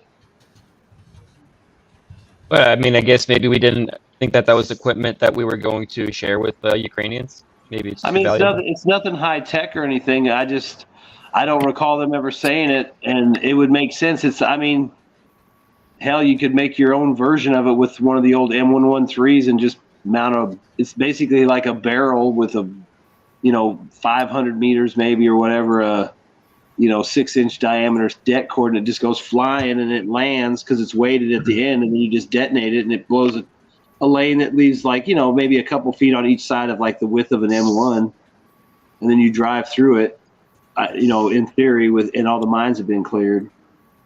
We've only ever seen that equipment used in this conflict, I'm pretty sure, by the Russians. I don't think. Yeah, that's what I'm saying. The Russians have something similar, and they're the only ones I've seen use it. I've never seen the Ukrainians use them or anything even similar to it. Okay, I'm going to do something I doubt they have. Mehdi, could you answer the question that Dan had raised a while ago? If you were in charge of the offensive, what would you do? What would I do? Well, I wouldn't assume that. Hold up. Where would you attack? What locations would you pick? What would you do differently? For the Ukrainians? Yes. Well, how much do I have to work with, and what are my objectives going to be that are sane enough to army, all of the NATO equipped stuff? Step back behind the Dnieper even further, maybe get back even further where you can start building defensive lines. It's the only way you're going to get any chance. You got to go on the offensive. I think that was the other thing too. You have to go on the offensive. So where do you choose? Politically impossible to go on the defensive. imagine you have I to, don't know. I can't even think in that direction about it, to be honest yes, with you. you have to be stupid thinking other way around. That's quite obvious. Imagine you're Ukrainian and you really, really, really want to fight the Russians. You're going to do it, and you're in charge of the NATO army. How would you make moves that make more sense than what the Ukrainians are doing right now? Okay, you fanatics, go gather in a group and go try it on your own without any support from the regular mill. I'm telling you, I can't think of any place that would actually do anything that'd be worth it. So Period. I it's can't. difficult. It's not there to me. It just doesn't exist where I would actually command men to go and die for a fucking PR op, photo op. It just doesn't make sense to me. That's quite interesting you say that, because that is something we are realizing this time. They are not doing it for PR action. The media are not reporting exactly what is happening. They are very silent. Why they are very silent? This is also a big question. But they are not reacting. They are not giving away what the amazing Ukrainian victories were. In fact, I just read a report on our media here that, the Ukrainians captured 2 towns in their first success in their offensive, and it was right. Dude, really? You're really good. You got a row of houses and maybe a latrine and a couple places in a patch of yard somewhere in somebody's garden. Woohoo! We win. That's the shit they're dealing with. I do want to say something though. Mr. Mercurius brought this up, and it was from, and I responded to something that its name is. He referred to it in his last video. I have it here, but I can't do both things at once, apparently. But anyway, about what we're seeing in these attacks, there is another view to this. If you go on the ground and you think about what the Ukrainians are, I guess, trying to accomplish, being bunched up at night makes far more sense than being spread apart at 100 yards like the fucking manual says. I've done this in actual cav training. First of all, you lose sight of each other because there's rolling hills, bends, shit like that. There's going to be other places you encounter that armor's been before. And if you're 100 yards away at night under radio silence, blackout conditions, you can lose the track of the tank coming up to you. You don't know which way the fucker's gone yet, because he's turned off or he's continued on or he went over a hill. But if he ain't there, you can't. How do you continue forward without knowing you're not going to destroy yourself? Another thing, your strength. Look at the amount of armor and tanks they try to put into some of these battlefields. If they did it tactically by the book, think about how long that train would be of armor and men that you need to get up front quickly to be able to establish some type of weight and measure to push forward into the Russian lines, or at least build a defensive position to start getting that massive fist going, getting ready to go for the next objective. You can get cut off at any point by artillery now. So that means that they could literally just chop you up in little segments as much as they wanted to. The forward wave would be fucked because they're not going to get any logistic feed. They may chop it up over here and make sure now the back is all bunching up together because they have no other place to go. We see actions that are happening tonight, but we're seeing the results of it in the daylight. And there's another thing too. We're also looking through rolling hills and territories. There may be places as artillery as they were moving forward, they were receiving direct fire from, and the only cover they had was a hillock in front of them, so they got behind it. But when we see it, we're seeing it from a different angle that looks like they got all lit up from that angle. That may have not been initially what caused them to be where they were. I'm sorry, but I had to get that off my chest. I want to add on to the night battle. No, I've been through the military. I can tell you cannot imagine how scary it is at night. you can't see shit. You know, when I say you can't see anything, I literally means that it's like as if you're closing your eyes. Nothing, you see nothing. And when you're in this kind of circumstances, and you know that you cannot even on any lights, you cannot on a lighter, you cannot on your torchlight, because immediately you will lose your security, your positions, and if the only way you can actually even have any command and control is that you get close together, because sometimes you cannot even use your radio because you want radio silence, right? So I can tell you how ridiculous it is. We are just doing basic trench digging. You know, we have trench positions, just basic infantry stuff. I don't even know what the hell is happening right in the next party. You know, we have 2 persons in one position. I don't even know what is the other 2 persons doing, because we can't even communicate because they are so far away, and they're actually not that far away, just maybe 5 meters away, but you can't see them, you can't shout at them. The only way is that you by shouting, but then you still in a military operation. It's ridiculous how difficult it is to work at night. So if you're talking about a frontline attack, like what Maddie said, oh my God, it's crazy. Maddie. Well, if you watch a couple of the videos, they were showing, I think, some of the armor going forward. And if you looked at it, when you looked at it from behind, you could see they use a different identification tape. They use the reflective tape at the back of the vehicles and not on the sides.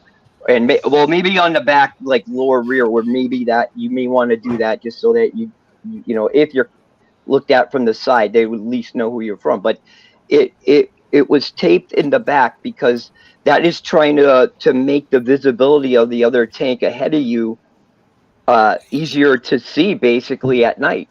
You know, there's no light streaming out there. You're driving down a dark road, and I got to tell you, sometimes it looks like you're just driving in brown at night in a tank if you don't have night goggles. And the manual, when they refer to the manual, the manual assumes the best conditions, optimal conditions to do this shit.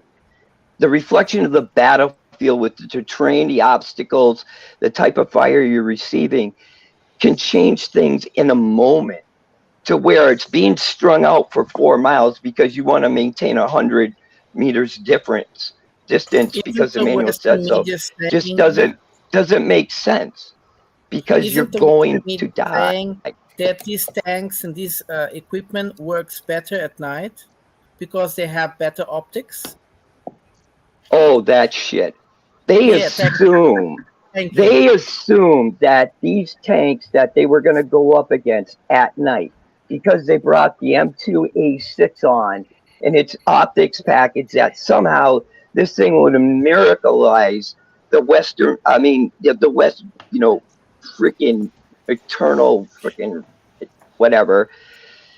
Let me slow down a second. I just wanted to make one small point. Really pissed me off. I just wanted to make one small point about what Mehdi was saying regarding the rolling hills of southern Ukraine. I was a little suspicious because I kind of imagined that southern Ukraine was a very, very flat area. But I actually looked up a topographic map, and you can see exactly what he's talking about. There are these kind of river valleys and this sort of ridge with higher elevation over here. If you guys are sharing my screen, yeah, there it is. So this is a fairly hilly area. I mean, just to compare it, if you look over to the Donbass, it's not quite as hilly as the Donbass, but it certainly isn't exactly a total flatland region. So just one point I wanted to make, that's all. I thank you for it, but the thing about the night optics, I want to get to that because this has pissed me off really. Our side, not our side. Our stupid leaders think that the Russians are such barbarians that they don't have thermal optic systems of their own. Right? So they think the M2A6 wonder weapon go in there because it can see everything on the spectrum was going to change the tide of the war from some of the shit I read. And they really thought that was going to give them the edge to attack at night. Folks, back at the beginning of the war, they were putting thermal targeting kits on T-55s just for the freaking the Homeland Defense Forces and LPR and DPR. They can see everything that's going on. It's not You really think they That's thought just that? so asinine that they assume that. I almost I read it somewhere that this was actually talked about. Now, that's why I'm saying, if this is true, this is what they thought. That is how fucking out of reality they are to what is going Well, on in the to ground pick up The, and on the dealing with biggest something this big. biggest thing is Archimedes said something showed something very interesting about the terrain in the most southern part, because after that southern part is really flat terrain, like we're seeing in the map. But also something very interesting is that in most of the I'm going to explanations, pull it up again. yeah, please, that's very good. We have the Limans. Limans is a kind of a very big delta inside of land. Not like you see, Melitopol has a big Liman. This huge Melitopol, that huge waterfall, river, which is pretty much the river coming, the sea coming inside Melitopol. And most of the times we see like the explanations of the Ukrainians coming from the north to the south and being able to conquest through Melitopol the Crimea. It's what the fuck these guys are talking about. There is a huge Liman. This is this huge water river or entrance. They could never cross it. I think they've flirted with amphibious operations all war long. The Ukrainians have. I don't remember any Russian amphibious operations, any major ones anyway, but I know the Ukrainians remember the nuclear power plant, and even before then, in other areas, they try to do these river crossings with those inflatable boats or whatever. Were they successful ever? Well, no, they successfully. I don't think they've. Throughout this entire war, they've kept trying to do this, where they try to have an amphibious, some kind of like they're trying to do a Normandy or something like that. I don't know, right? But they've had this repeated theme where they keep trying to do this. So, I don't know. I don't know how realistic it is. How realistic their understanding is of the likelihood of success of these operations, because as far as I can tell, I don't know if there's been any major successful ones. This is a couple of guys in Europe or in the US making plans for a terrain they have no idea what it is. And Archimedes just showed us it's not so simple. Their plans are always very simple. They don't count on the Limans, they don't count on the hills, they don't count on anything. It's like straight lines. I don't know. They've been fighting this war for a decade now, right? I think that people are aware to some extent. Just that who knows how well that awareness travels up to that people that actually make the decisions. Like people fighting on the ground, of course they know what works and what doesn't. I don't think so, because the BTRs, the BMPs are amphibious, and they treat these vehicles like they are, something useless. But Bradley is not amphibious, like in the most of the Western vehicles that they received. So good luck with them crossing some rivers. Yeah. One thing that I find funny along the lines of what Mehdi said, do you see those videos of the Ka-52s just stalking the columns of tanks with the thermals? Just looking at them menacingly, just following them? Yeah. That's There one thing was I wanted to talk about here is that There was one video where they took a really long shot with a K-52. Archimedes, what were you going to say?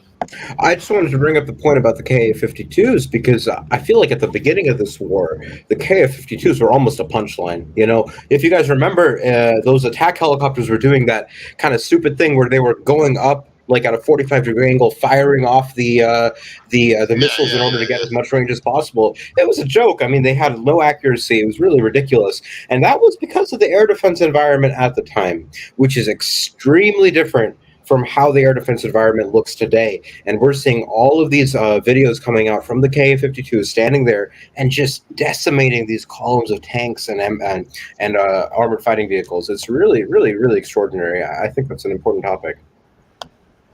And another thing, before Mehdi can go, sorry Mehdi, is now we know that the Russians have full surveillance over the front line. Like Hey, now don't change it's a topic. I want to fact. talk about helicopter. I want to talk about helicopter. Don't change topic first. Mary, you want to say something? Yeah, about that. That is lob fire. It's part of the technology of that helicopter to be able to do that, to specifically keep it out of range of just things. It's not at that time being used for its accuracy. You gotta think a little differently when we think about how things are using. I mean, I'm sure they could have tried to take those K-52s and gone in with their armor, and then been susceptible to getting firing down to points now when they really, other times, like when the army's built up and maybe they want to get aggressive. So they didn't get aggressive with them. They just were in support of what was going forward and nothing more. Now, with the enemy coming to you, things going really in the shitter for the Ukraine, it's a different battlefront now, I think. And their role has now changed. But I don't think it was stupid what they did. I think it's just, they go with the battlefield and the reality that's before them. They move, they learn, they move, they learn. It's like a pumping heart, move, learn, and it just keeps beating them forward as they go forward, they rebuild, they relearn what they got going on. You know what I'm saying. But anyway, it radiates out throughout the whole army in a way. It's just that. I just think as a tanker, the idea of attack helicopters hunting me at night from 8 kilometers away is terrifying. Because I mean, we'd have air guards up, which is your loader with a 240 machine gun, but you ain't gonna shoot at nothing or see shit from like 4, 5, 6 kilometers away. And I watched a video where Bradley was driving, and it was far enough away. The guy locked up the Bradley over the tree line. The Bradley's driving behind the tree line. The missile's on its way there, and it actually goes past the tree line as the Bradley clears the tree line and tagged it. It had to be at least a 6 or 7 kilometer shot. And the Bradley, I guarantee you, had no idea that dude was even out there.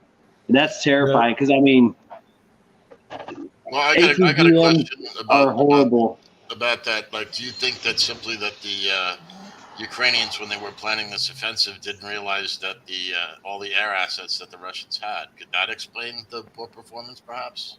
Oh, I don't see how they wouldn't know, because the United States and NATO would be providing them the ISR, unless they're not providing them the ISR or the complete picture, to convince them to do an offensive by withholding information so they don't. But I mean, even if you were an idiot, you'd have to know that they have attack helicopters, and you'd have to be reasonable to say, if you're being honest, they probably have more than me. Let me put a comment here. I have no idea. I mean, like I said, this whole offensive, the way they did it, the way they operated it goes against like every common sense thing you would think somebody would do. The K-52, if I'm not wrong, have 10 kilometers. They're firing from 10 kilometers for most cases, because so that's what I read, and I find it really I find it very surprising, because I have because I similar observations. They're always using the rocket pods. Then I was like, oh my god, this is shit helicopter. This is nothing on Apache, right? Apache is known for hovering below the tree lines and then popping up the fire. And then you say, wow, the Russians using it in such a weird way, like you're using it the same way as a Sukhoi 25. Then what happens is that now it's suddenly coming to age. You really see them doing the hover and fire kind of thing. And it was a surprise to me. And that also makes it very clear that the Ukrainians are lacking helicopters, because you need the helicopters to support your armor, because if not, your armor will be totally, exposed to any sort of threat.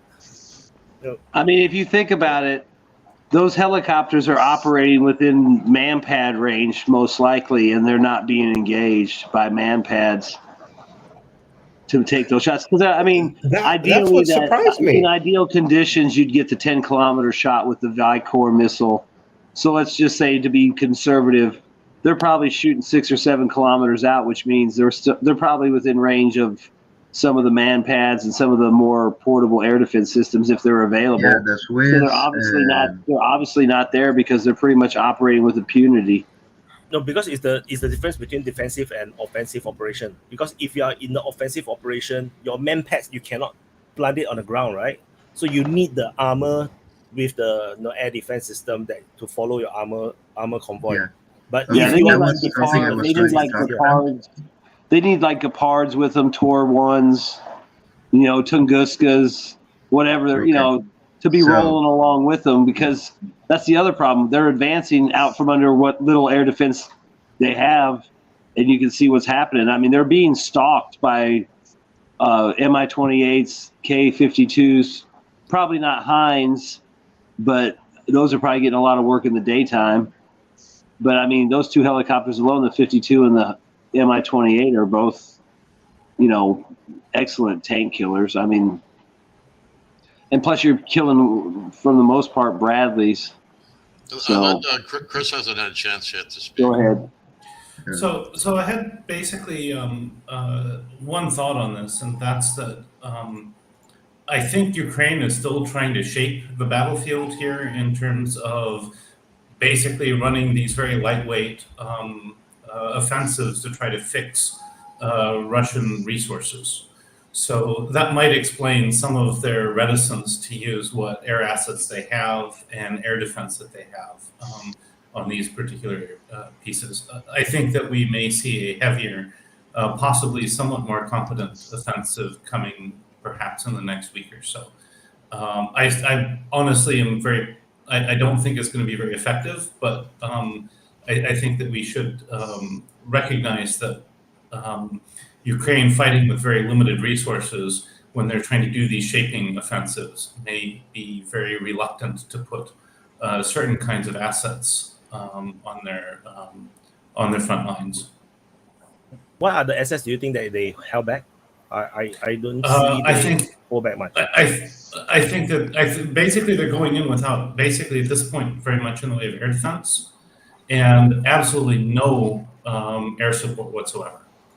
I think that when we see a committed offensive, we will see at least something in one of those two areas.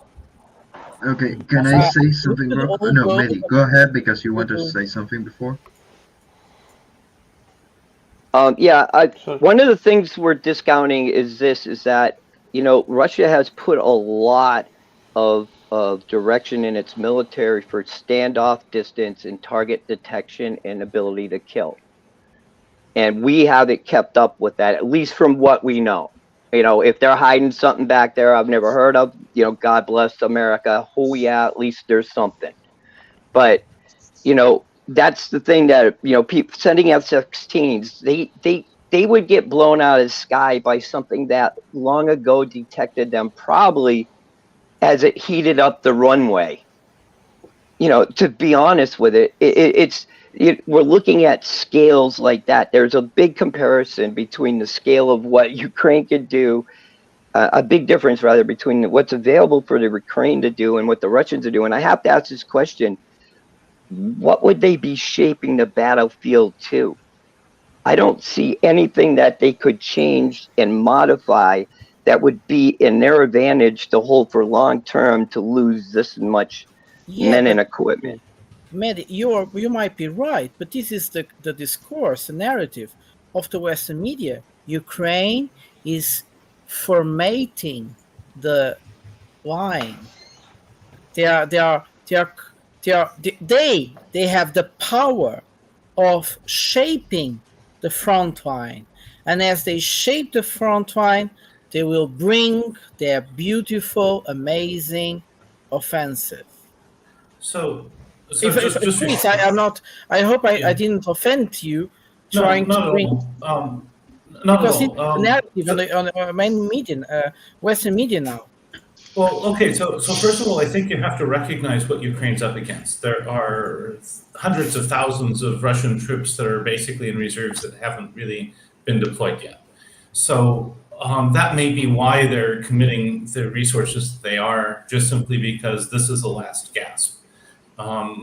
as far as when the main offensive comes, I think we'll see it in the next few days or maybe the week. I don't think it'll be very effective for the reason that Mehdi said. Russian networked targeting systems are really impressive. And that gives Russian forces, in my back of the napkin calculations, an ability to basically scale their firepower with the square of their units. In other words, you double the units and basically you can quadruple the effectiveness. And so I don't think the Ukrainian offensive has a significant chance. But I think that they're doing what they can to try to fix as many of these hundreds of thousands of troops elsewhere as they can. I don't think it'll work, but I do think that they're trying. Wait, do you believe on shaping the battlefield? I do at this point. I think that, oh yeah, no, I meant wait, because he's also. I mean, when you say, do you think it's going to work? I don't think it's going to work. I think that's what they're trying to do, though. Oh, they are, but at least the media are telling they are. But Wade was trying to say something, and I was like pushing up him to the conversation. Wade, do you think it's possible to shape the battlefield the way they are doing? I'm not sure, because depending on what you mean by shaping. But if you fight, well, the media is saying they are shaping.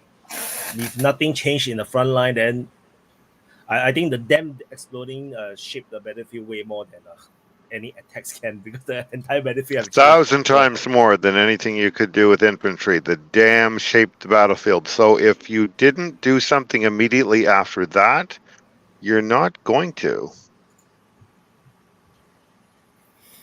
Yeah, Craig, you want to talk about night fighting also, right? I saw in the comments. Well, before we got too far away from it, I wanted to address your point, Wyatt, about night fighting and the terror of it. And Vaughn raised it too, that you're sitting there in a tank and you just be blasted as soon as you fire up your engine from 8 kilometers away.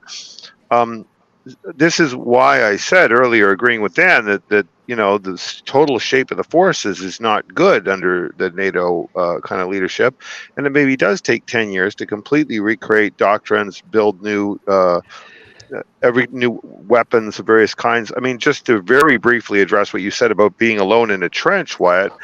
I mean, you can solve that problem with Ethernet cables and subvocal microphones, right? Really cheap commercial stuff. You could mutter so low that you couldn't be heard, and you could have cables run in the trench. Like, you could do that easily. Now, it's a lot harder with moving people. You'd have to have little sonic chirpers or something to have the, you know, the subvocals communicate back and forth. But you could solve the problem of the extreme difficulty of keeping yourself quiet while still coordinating, right? Solvable problem, but not quickly. Not quickly. 10 years for new equipment, new doctrines, new uniforms, new helmets, new thinking, new noise generation, new all sorts of new. And then you might be ready to come in and win a fight of this nature. But right now, they're not. And they're going to have to really think about stealth and infantry and mechanized infantry now, because I don't think anything we now have from the 20th century is going to play any role in the future. The tank itself might be just the wrong answer, kind of the way the aircraft carrier looks like it is. So it starts with examining things like, you know, the stealth of the infantry, but it moves on to things like maybe, you know, as Archimedes agreed with me once, it was about dispersal. As few assets in one place as conceivably possible, so you can't have big losses. But again, huge doctrinal change, probably a decade to make. Okay, going to talk on the point of doctrinal change, and this is something that Mehdi perhaps can contribute on, and it's the change of Russian formations in the sector to divisions. Like, they abandoned the concept of the mobile battle group, let's call it that, the BTG, and they moved to divisions, back to something that they were using in World War II. Because they are very effective autonomous units. Now, Mehdi, if you could. Yeah.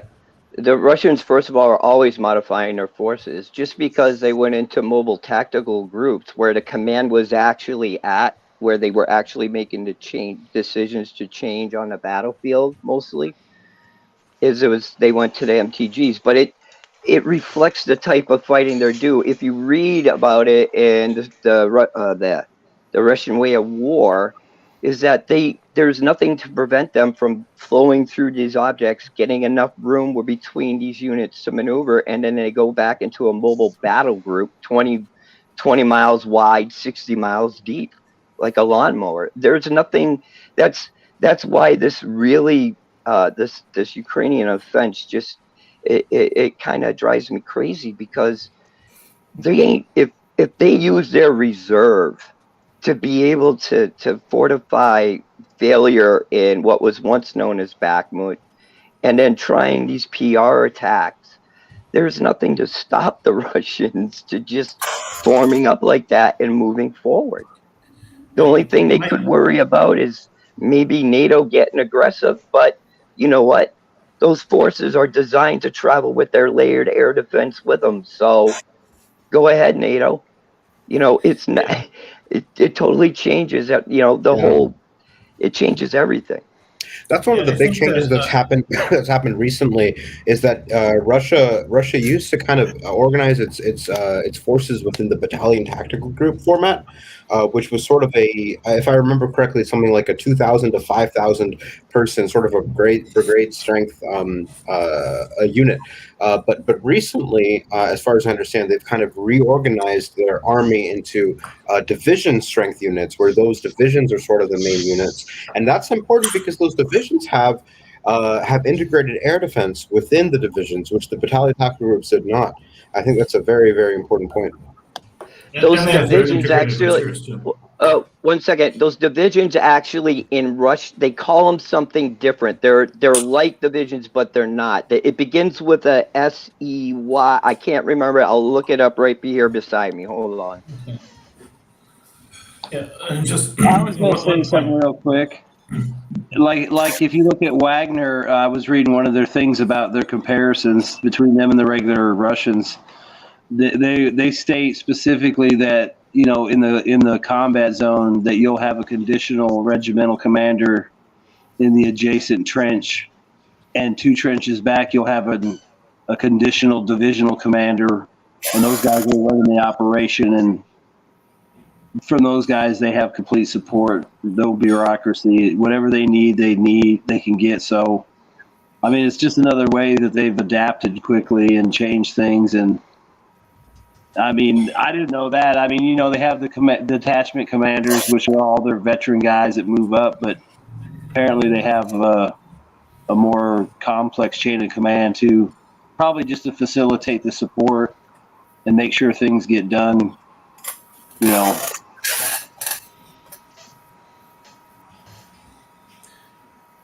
I'm gonna butcher. I found the word. I'm gonna butcher it. I do not speak Russian at all, and I'm sorry to all the people who know Russian, and I will hurt their ears. But it's called a soya denini. What now? Yeah, exactly. Yeah, it's something like that. It's different. It kind of lines up with our division, but it's actually different.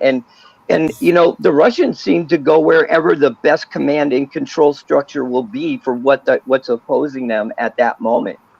You know, that's the thing, is like the mobile tactical groups can be considered subunits of the mobile battle group as they're encountering front lines like this. What happens once they clear them? Do they go? Will they change? They could, right? We don't know. I don't know. I'm not not in Russian military operational command, but it doesn't always line up with what we expect. And I think that ties into something that Craig, Sierra, who I'm not quite sure how to say your name, was saying, which is that to some extent, some of the ways that we're thinking about things in this war have become obsolete.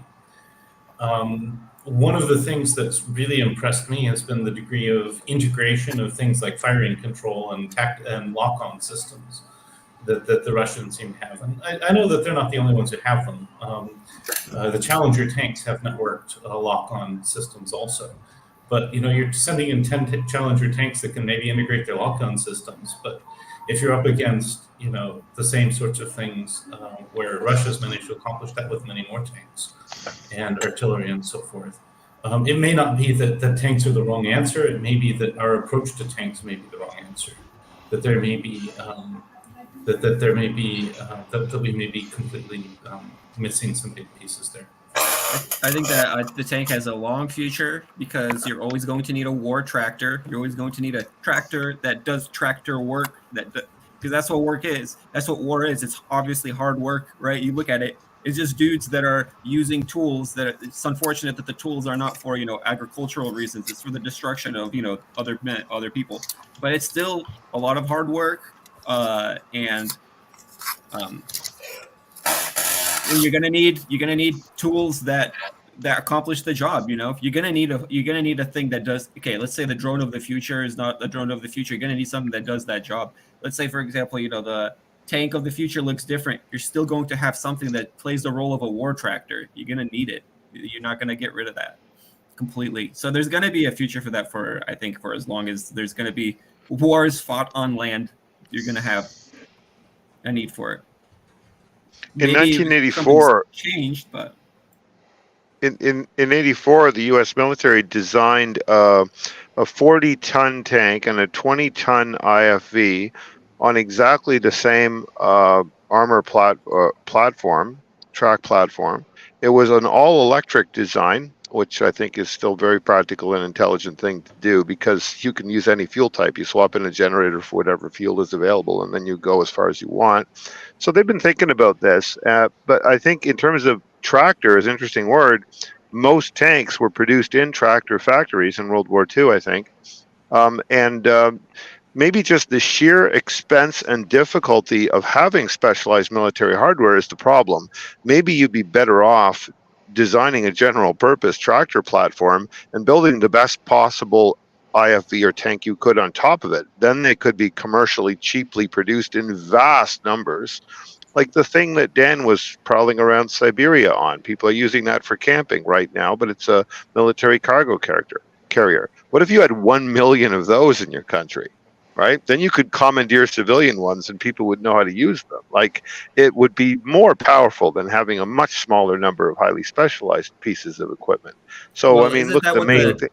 Isn't that what the T-72 is and all this stuff where the Russians really treat it like a platform. That's just one of Don's biggest complaints, where he's like, hey, we're getting rid of these old tanks that we have. They're completely unsalvageable now. Meanwhile, what are the Russians doing? Well, they had so many T-72 holes. They're like, what can we do with these? They're turning them into T-14 armadas. They're using them as, I mean,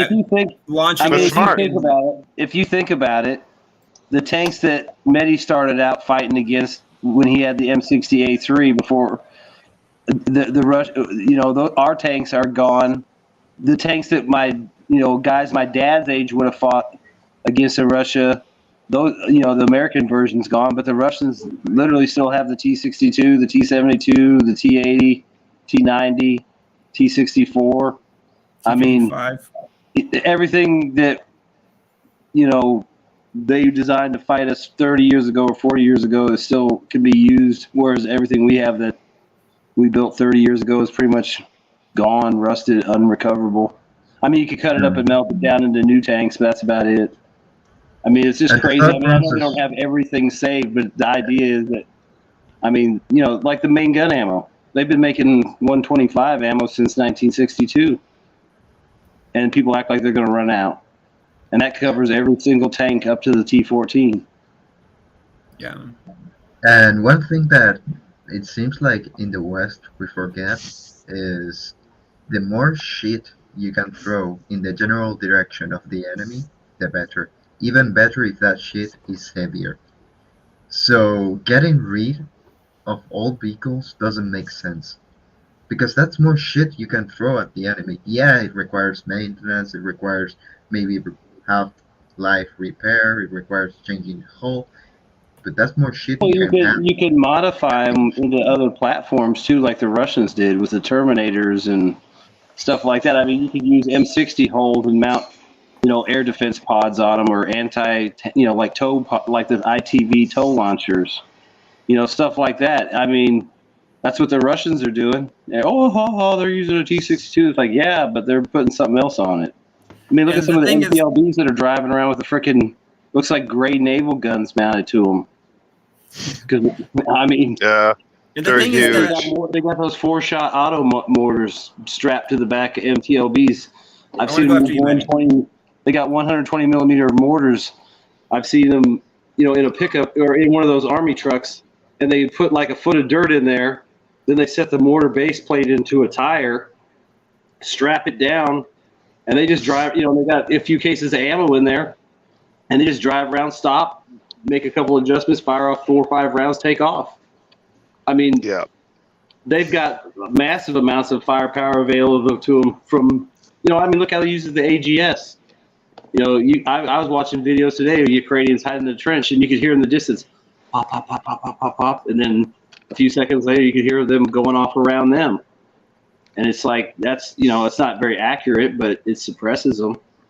And it's just crazy how many ways they've taken, systems, like it would suck to have to carry 120 millimeter around, but hey, you stole a truck, now you can strap it in the back, and, you and the boys ain't got to walk. You can carry some extra ammo and still do your job. And so I saw 113 that was captured by Russians, and they used it as, it was 5 guys that ran drones, and it was parked. They had pulled a little lean-to up, put a big screen TV on the side.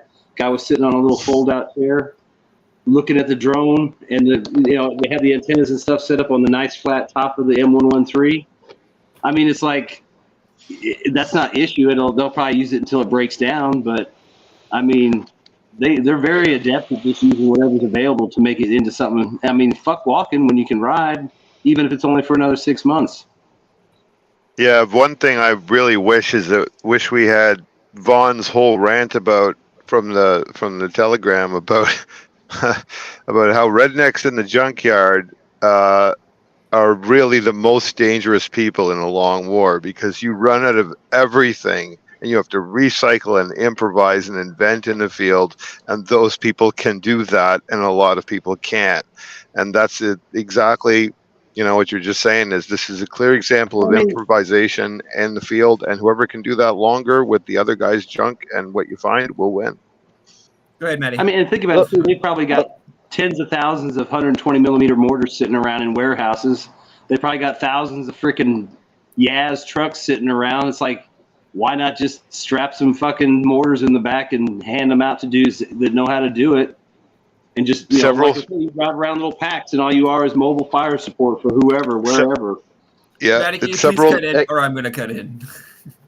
All right. The one thing is that Don brings up great points. That naval cannon, what is it? It's a twin naval cannon that's kind of like the Buffar's cannon that we used to use back in World War II, mounted on a I don't know, what is it, a T whatever, or MBM whatever, but whatever it is, it's mounted there. And think of it, if it has two ATM crews with it that can spread out quickly in a forest line, it can deliver high power suppressive fire at a good rate that actually suppresses the enemy. The ATM criers, they just fire away, they get back on board, they back off. Guys, that's a poor man's Terminator. Yeah, I wanna really jump on this point. I'm actually probably gonna have to hop off soon, but when people make this comparison, right? When they're like, oh well, this is the statistics of the how far a Leopard 2 can shoot and how far the Leopard 2 can see and how well it's going to penetrate armor and all this other stuff that gets put out on spreadsheets on Wikipedia and all this other stuff. But okay, there's a fundamental, like, sometimes people that look at that and they get really obsessed with this kind of war porn, what people call it, is that, like, listen, the Ukrainians are driving around in pickup trucks.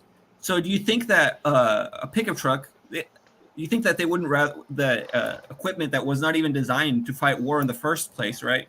It's a civilian application. You think that they wouldn't also be able to make use of ancient tanks if they had them, right? And then Ukrainians did do that. They used T-55s as well. I think the news story was something like the Ukrainians are using T-55s, but these are massively upgraded T-55s. So like a tank is going to be better than no tank. a World War II tank is going to be better than no tank at all. It's going to be vastly more effective than not having any armor. That's just kind of my point. And it doesn't matter if you don't have any Leopard 2s. If you have Leopard 2s, but they're not here right now, right? I have a tank right now. It doesn't matter if the tank is old, it's made out of metal, it's big, it's got a huge gun, you're screwed. Well, think about what the general idea of the tank was, to cross the muddy dead man's ground, shell this shit in World War I.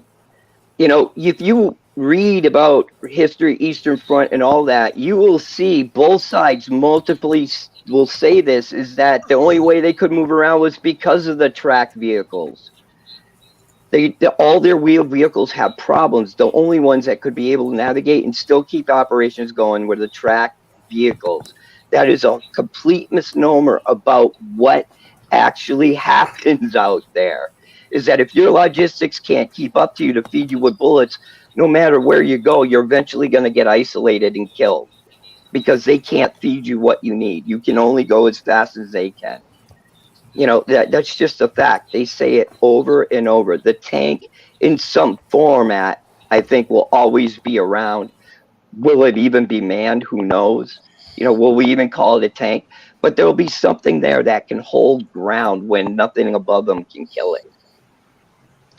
Yeah. I think that most people agree that the tank will be around in some form. You know, of course, there's always going to be changes going on. I guess the question is, you know, how many of them are we going to need them? Because I mean, everybody was talking about dispersing troops over the widest possible area, so you can't take them all out in a single shot.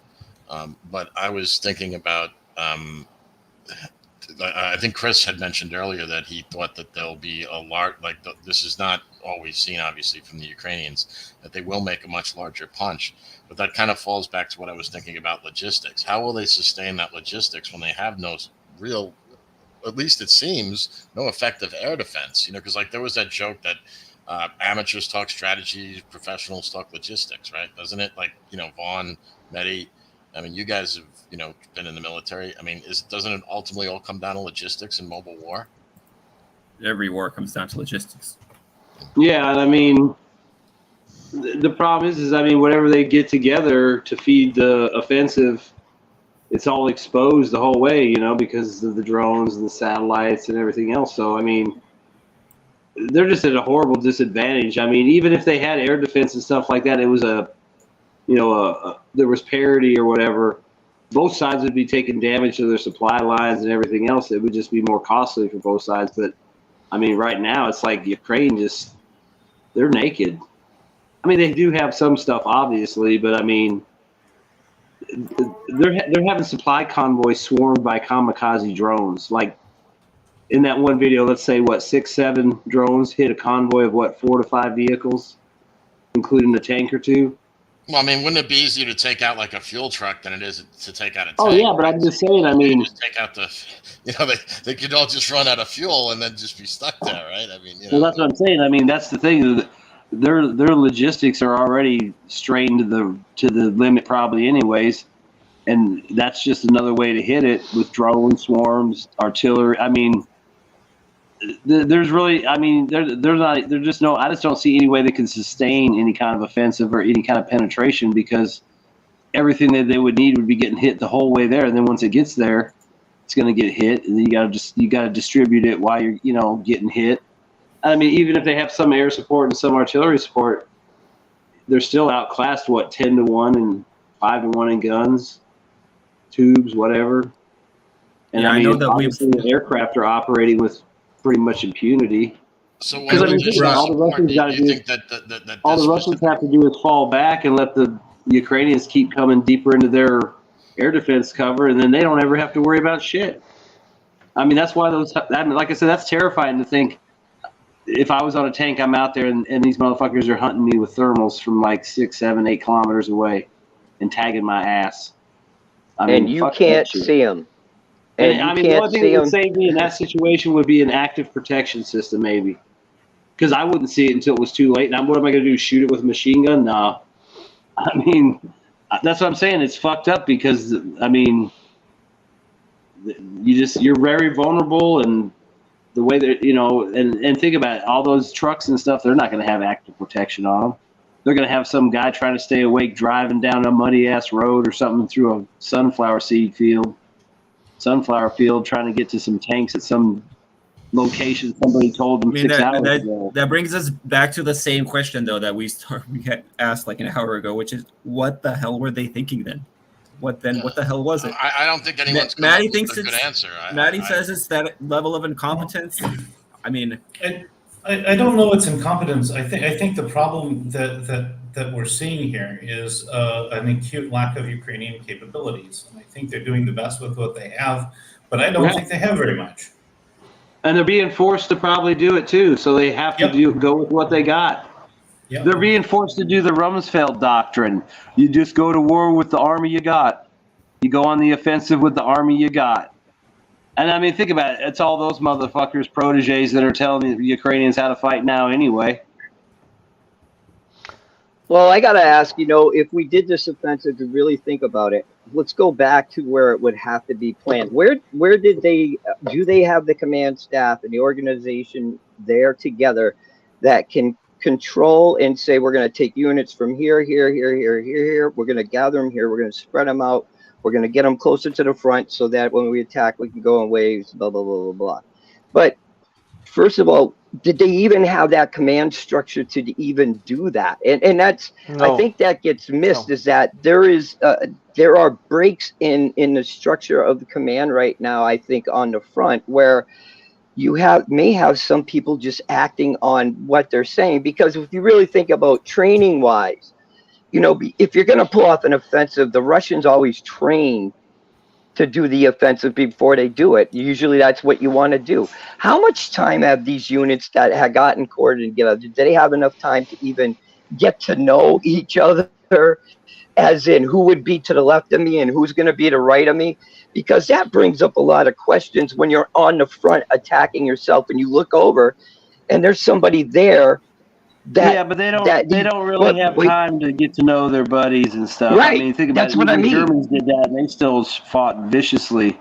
Right. And it was just a hodgepodge of people thrown from every place they could grab people from. But what I mean is that you look over and there's somebody there that you can't identify and you're not expecting to be there within your area operation. You know what I mean? And you can't identify. What do you do at that point? You got to find out. You can't let somebody through your line. You know what I mean?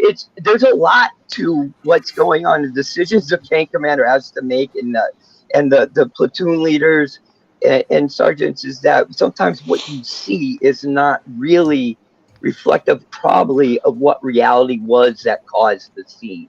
There's usually a lot more. May I answer this question? So there are 2 points. The first point is that I don't think that there are a lot of Soviet era officers in the Ukrainian army, because like most and the best of them defected in 2014. And the other thing is that the guys that they have now in command, they are driven out of ideological illusions. So they think that they are just the Germans in World War II, and they will ride the armors, and they will crush the peasant Soviet army, blah blah blah. And when they take decisions while having these illusions, these are the the results that they will receive, and we will see, and you will say, what the fuck's going on here? But it's very simple to understand these 2 things.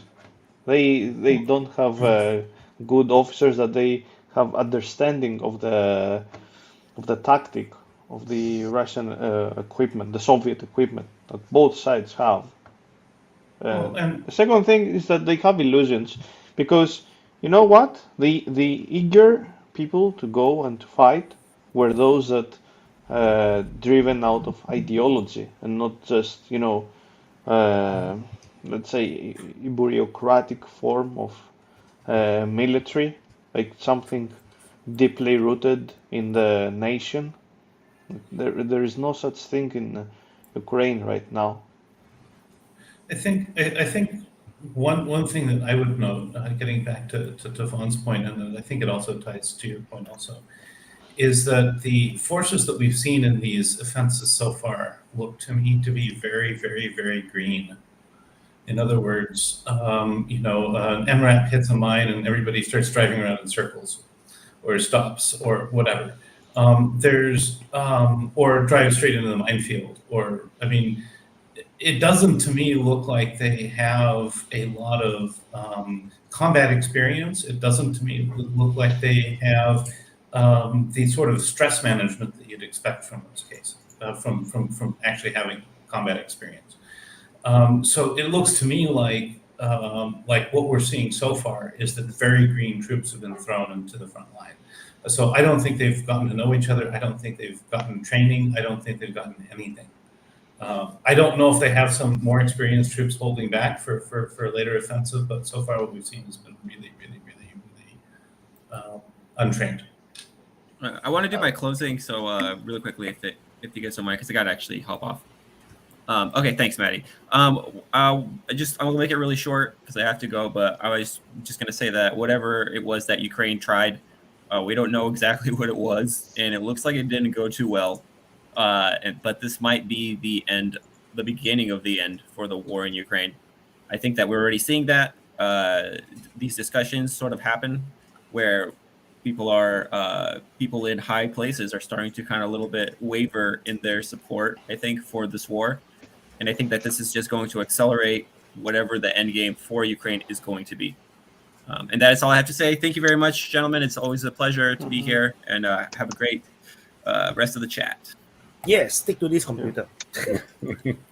Well, I got here late, but I just want to say, I sent this article that I put up, the simplicitous, the thinker, or something like that. With McCurious, has been talking about this guy forever. And one of the things he pointed out was, everybody's got these theories about how to deal with a minefield with tanks. So when was the last time anybody did that? I mean, it hasn't been done for a long time. I mean, so it's understandable that they're a little bit confused about how to deal with going through minefields. That was the article I was talking about earlier, and I responded to it in the Duran, and I said, listen, at night, it's a different type of thinking, and what you read in the manual is not always applicable to what's going on in front of you. Because the manual wants you spread out so long, so far. Well, first of all, if the battlefield doesn't allow you to do it, you can. But if it doesn't, you're constrained to the areas you got to work in, which means you're constrained to how much you can separate. At night, totally different thing. If you're under, anybody that's driven a military vehicle and blackout at night with no radio communication, you're lucky if you can see the truck or car or tank in front of you. In just normal conditions, being spread out is not something that is always a good thing to do at night. And then there was the other thing, being spread out so long when you need to be able to hit in a fist to be able to make some change or movement at that part of the battlefield to get people coming in all at once is now gone. They start feeding in piecemeal. It doesn't help. There's a lot of different considerations that weren't being discussed. And that I thought that Simplicitous article, though, he is 100% on everything he says. I just think what I'm saying is overlooked, and I've actually done these things. And those are problems that you run into.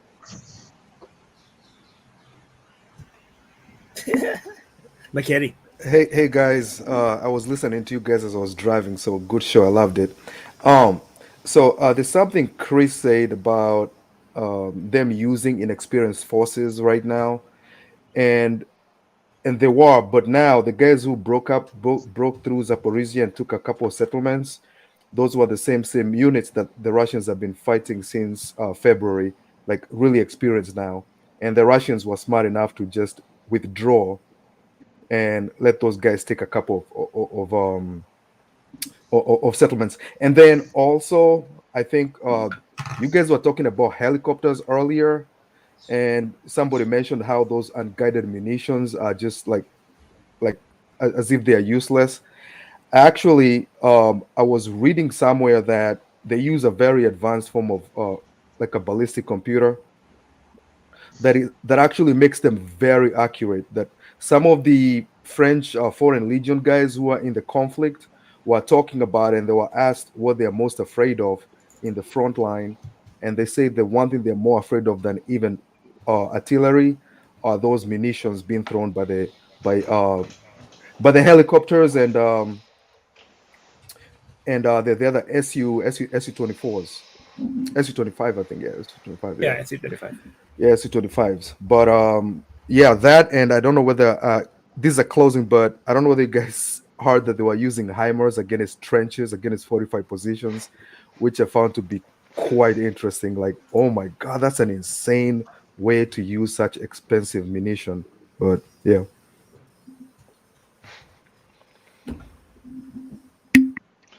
Hey, no one want to talk. Toby, long time no Yeah. see. Hey guys, how are you? Is my mic on? Can Yes, you hear your it? mic is on. Yep. Yeah. Okay. So I wanted to talk about something which is like the myth of nuclear weapons, because for a long time in the Cold War and even after the Cold War, it was understood that, you know, you had to be careful with nuclear powers because they had nuclear weapons. And right now in the Baltic states, everybody says Russia won't attack us because NATO's got nuclear weapons. But here's the thing. In the Russian media, the Russian government is telling its people, and has been for quite some time, that NATO has attacked Russia and Russia is in a war with NATO. Now, the Baltic states don't hear that, right? They should, because they're in NATO, right? And so if Russia is saying we are in a war with NATO, what Russia is saying is we are in a war with the Baltic states.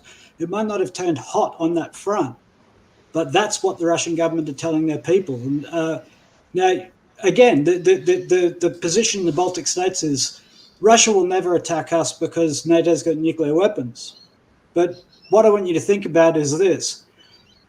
NATO would never have gone into Ukraine in 2014 and performed a military coup. Do you know why?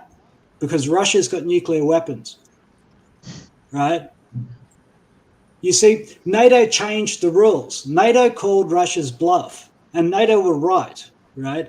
Russia is not going to use nuclear weapons unless NATO uses them first, because that's sane, right? That's sane. And NATO are exactly the same. NATO are not going to use nuclear weapons unless Russia used them first. And that should make the Baltic states absolutely terrified, because Russia is winding up into a war economy, and they understand that NATO, by going into Ukraine in 2014, NATO changed the rules of the game, and they said conventional war is on, right? We call your bluff. Nuclear power is a myth. No one's going to be the first one to use it, and that's why we can do the coup. And right now, the people in the Baltic states need to be thinking about whether or not nuclear weapons are real, right? Because the Russian government is telling the Russian people, we are in a war with NATO. And the Baltic states are sitting there like they're not part of NATO. In fact, they are amplifying the antagonism towards Russia. So people are talking about this war as though it's a video game, as though there's two players in control and one of them can just quit or rage quit, right? Wars aren't like that. They're more like a forest fire. They start burning out of control. There's nobody that can actually stop the NATO war, right? Even if nobody believes in it anymore, there's no off switch, right? It's really hard to understand how any politician can come onto the Western stage where you can't even say what's the difference between a man and a woman, and start talking rationally about the need to tone down this war with Russia before the Baltic states get absolutely smashed, right? It's inconceivable that a Western politician could even begin to turn this war off. Wars don't have an off switch. On the contrary, as Russia winds up, they are selling a just cause war. Their people are buying into it, right? Largely because there's a lot of justification for it, right? NATO did go into Ukraine and they did foment a coup, and Russia is being threatened openly. by MEP politicians, right? So Russia's having a very easy time of selling this just war, and that winds the country up. It winds it up into a war economy. So I'm going to make a prediction, which is that the Baltic states will suffer direct attack from Russia within the next 2 years, because I don't see an off-ramp. And Russia is telling its people, we are at war with NATO, and China is now saying, we're going to stay out unless you go in, and then we'll back them up. So I don't know. If I was in the Baltic states and my wife is Lithuanian, I would be absolutely terrified of the next couple of years. Anyway, that's my speech. That's what I wanted to say this time. I just want to respond to that real quick. In 2018, ISW put out a report that basically says that U.S. and Ukrainian and U.S. forces could not handle Russian ground forces anywhere in the Baltics. You can read it yourself. It's right on script. So we're going in there expecting something different in 4 years time. What really changed in our doctrine that allowed us to go, oh yeah, it's okay now for the Ukrainians to do it. We'll do it by proxy, which other people need to look up what the word proxy means, because it ties them directly to everything that's going on, the ones that said it, because it said proxy means in your behalf. So I also want to reply to some things Tony said. I think that, first of all, nuclear weapons in this particular case are likely to be used only in one of two cases. The first one is the other country uses, the other side uses nuclear weapons first. The second would be the other side carries out attacks that particularly undermine defenses against or nuclear deterrence capabilities.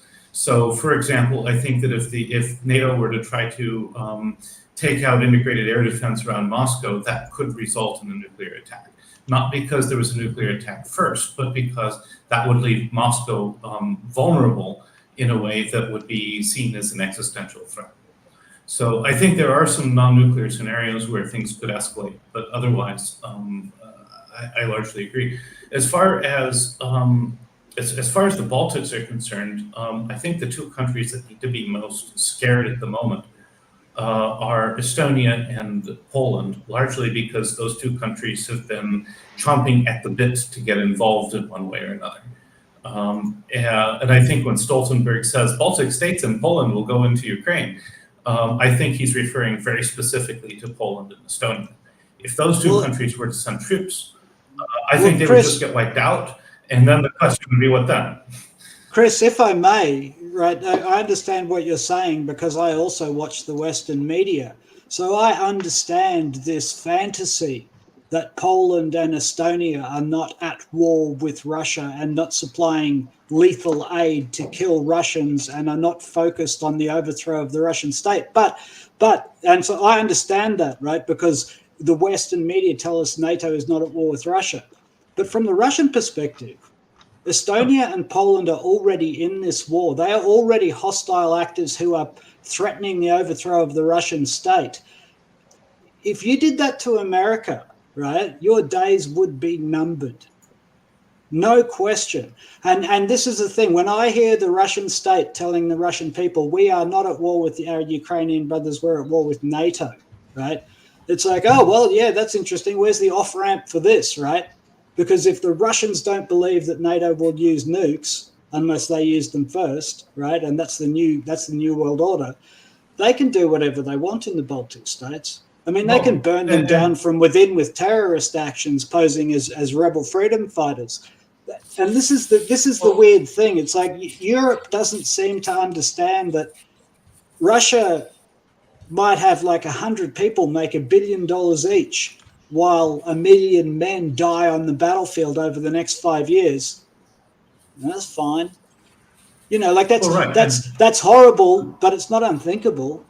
Big states have people make billions of dollars out of the military industry while hundreds of thousands of young men die, right? And that happens, you know. And so Eastern Europe and particularly the Baltic states need to start thinking about this. It's like they entirely rely on a nuclear deterrence based on the Cold War relationship between NATO and the Soviet Union. They entirely rely on that as their foundation for peace and security. And the A thing about the coup deterrence. in 2014 is it tore that up, right? Well, it and that tore it up. deterrence was also. It said, we don't care about your nuclear deterrent. We will walk right up to your front door and we will use armed force in a military coup. So that's the new rules. And I don't see anywhere from Russia where they want to play by the old rules anymore, because actually it suits them to play by the new rules. Was it Kissinger who said later on that our extending of the nuclear umbrella to NATO countries was a bluff? I mean, of course it is. Of course it's a bluff. Listen, once you understand the mechanism for using nuclear weapons, the political mechanism, you realize there is no mechanism to launch a first strike, right? Because it freaks everybody out. And because it freaks everybody out, no one's ever developed the protocols. There are heaps of protocols for if someone else uses them, right? And that's why we have early warning satellites, because they're looking for the launch, right? Because that's when we'll use them. When the other guy's launched his, right, that's when we use them. And that's the only sane time to use nuclear weapons. If you start talking about using nuclear weapons first, right, that means you're insane, right? That means you're going to destroy the world, right? That's really bad. Even people in the UN understand how bad that is, right? And people in nearly every administration understand that. And that's why Kissinger's right. Nuclear weapons are a bluff. They're not real, right? And NATO proved it in 2014. They walked right up to Russia and said, what are you going to do about it, right? And Russia didn't use nukes. And in fact, Russia has come out and said they've blustered about nukes, but in the end, they had to walk it back and they said, we won't use them unless you use them first, right? Because that's the rule. It's the only rule. Mehdi. Yes. Thank you. You know, oh shit, now I lost my thought. Nukes. There we go. Thank you. Wake up.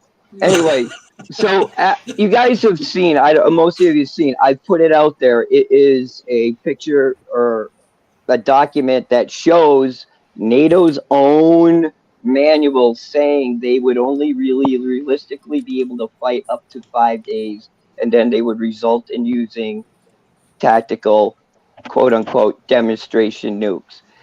We've been hiding behind that nuclear bluff for a while, and this is the thing that matters. We got weak because we always thought that nuclear deterrent would stop the Russians from moving forward, because they always expected that the Russians would assume we would just go ahead and do it. But we're no longer the force we were in 1990 and 1980s. We are so much more weaker than at that time. Is that the only protection that NATO really only had was our ability to launch nukes at Russia. So we have denied ourselves one level of response or retaliation, because on the ground we ain't got it to be able to match up. So it's either the Ukrainians win, or what? We admit we lose, or are they stupid enough to use the final option that they said they would in the 80s? Because realistically, they understood when you're outmatched in armor, no matter what they were sending out there or talking about, is that eventually you can get isolated, split up by more than one tank, and that's the end. You can't keep them all in front of you. But by the way, let's remember that a couple of days ago, Russia withdrew from the treaty for the conventional weapons in Europe, which makes sense with your arguments. So I want to cut in because I wanted to keep the open mic to 3 hours. So I think it's time to do closing. Is it all right? Yeah, because every time we do until 5 hours, the problem is there's a editing cost to it, and then I want to try do something different, because whatever we are doing right now, it's not particularly growing the channel much. So I want to try to do a different kind of editing. I will personally try to do it. So but which means the open mic cannot be overly long. If not, it's impossible for me to go through. Yeah, and I'm also very busy doing the time stamping live. So it's going to be a rough one. So everything can be done quickly. Maddie, you want to say something? Yes, we had a quick chat by Tamid Hassan Ariyat, I guess. And he said U.S. has 6,100 Abrams tanks. Do not underestimate. He's completely right. But where are those 6,000 tanks? Most of them are not even close to Europe. They would have to cross the sea to get there to even be useful. Do you think the Russians are just going to allow us to just take a jolly sail across with tanks aboard all our freighters to get them there? No. That's the thing. We have them. Where are they? Can they be effective from where they are? They can't. Yeah, I missed this super chat. Yeah, I was in the toilet just now. Yeah, and I also missed this super chat just now. This much earlier. Yeah, I don't know what's the context for that. So let's do closing. So yeah, start off with Jojo's. Yes. I think that Russians may give a victory to Ukraine, a small victory, just to keep them trying. I think it's essential. It's essential to keep the meat grinder to continue, just to have, in short, to have hope that they can achieve something, so they can, destroy them more, and drain more resources from the West as possible. Like, peace is the worst case scenario for Russia. That's what I think, and they will try to prevent it. Simeon? Okay. Yep. So first and foremost, I checked real quick YouTube. I don't tend to do this because I'm too lazy to check the chat in YouTube. And well, something I saw is that there is 98 likes and there is more views than there is likes. So what's happening there? Like, I can show my screen. I gave like to the video before I even joined. So guys, come on. Where's the likes? Where are they? Yeah. Where did they go? Don't be Did they get smelly. disappeared by the CIA? What happened there? But okay, leaving that aside, what I expect is for the Ukrainians to at least achieve some success in the contact line, which is what they were trying to penetrate up till now. It's not even the first line of defense, it's the contact line, like the forwards positions. But aside from that, perhaps they will achieve penetration of the first line somewhere along the line to Tokmak, but nothing else. I can't see anything else. I am even being generous here with my thoughts, just due to how they have been carrying out their assaults. They have not been committing, so I cannot see success with that. In any case, that would be my closing. The only last thing would be, where the fuck are the South Americans? I don't see any South Americans here. Come on, I'm calling for you guys. That's all. Yeah, Chris. So I think there are a couple of things to think about. The first is the question is there an off ramp for the war? And I think that we're seeing more. I think Western European countries trying to make noises about wanting an off ramp. I think there will be. I think Russia is trying to is definitely very successful at selling this war as a war against NATO. The fact is, when I was in Russia at the beginning of April, a guy told me, he says, based on what happened in World War II, if there's going to be a war against the West, I just don't want it fought on Russian soil. And I think there are a very large number of Russians who feel that way. I don't think it necessarily means they have to invade NATO states at this point yet. But I think it does mean that. That this is an area where they feel like they have to win, and they will win. So I think we're heading towards the end of this war. I think after this offensive, things are going to start going very, very, very badly for Ukraine. So that's my closing. Okay, Mikiadi. Yeah, you're muted. Sorry, you're muted.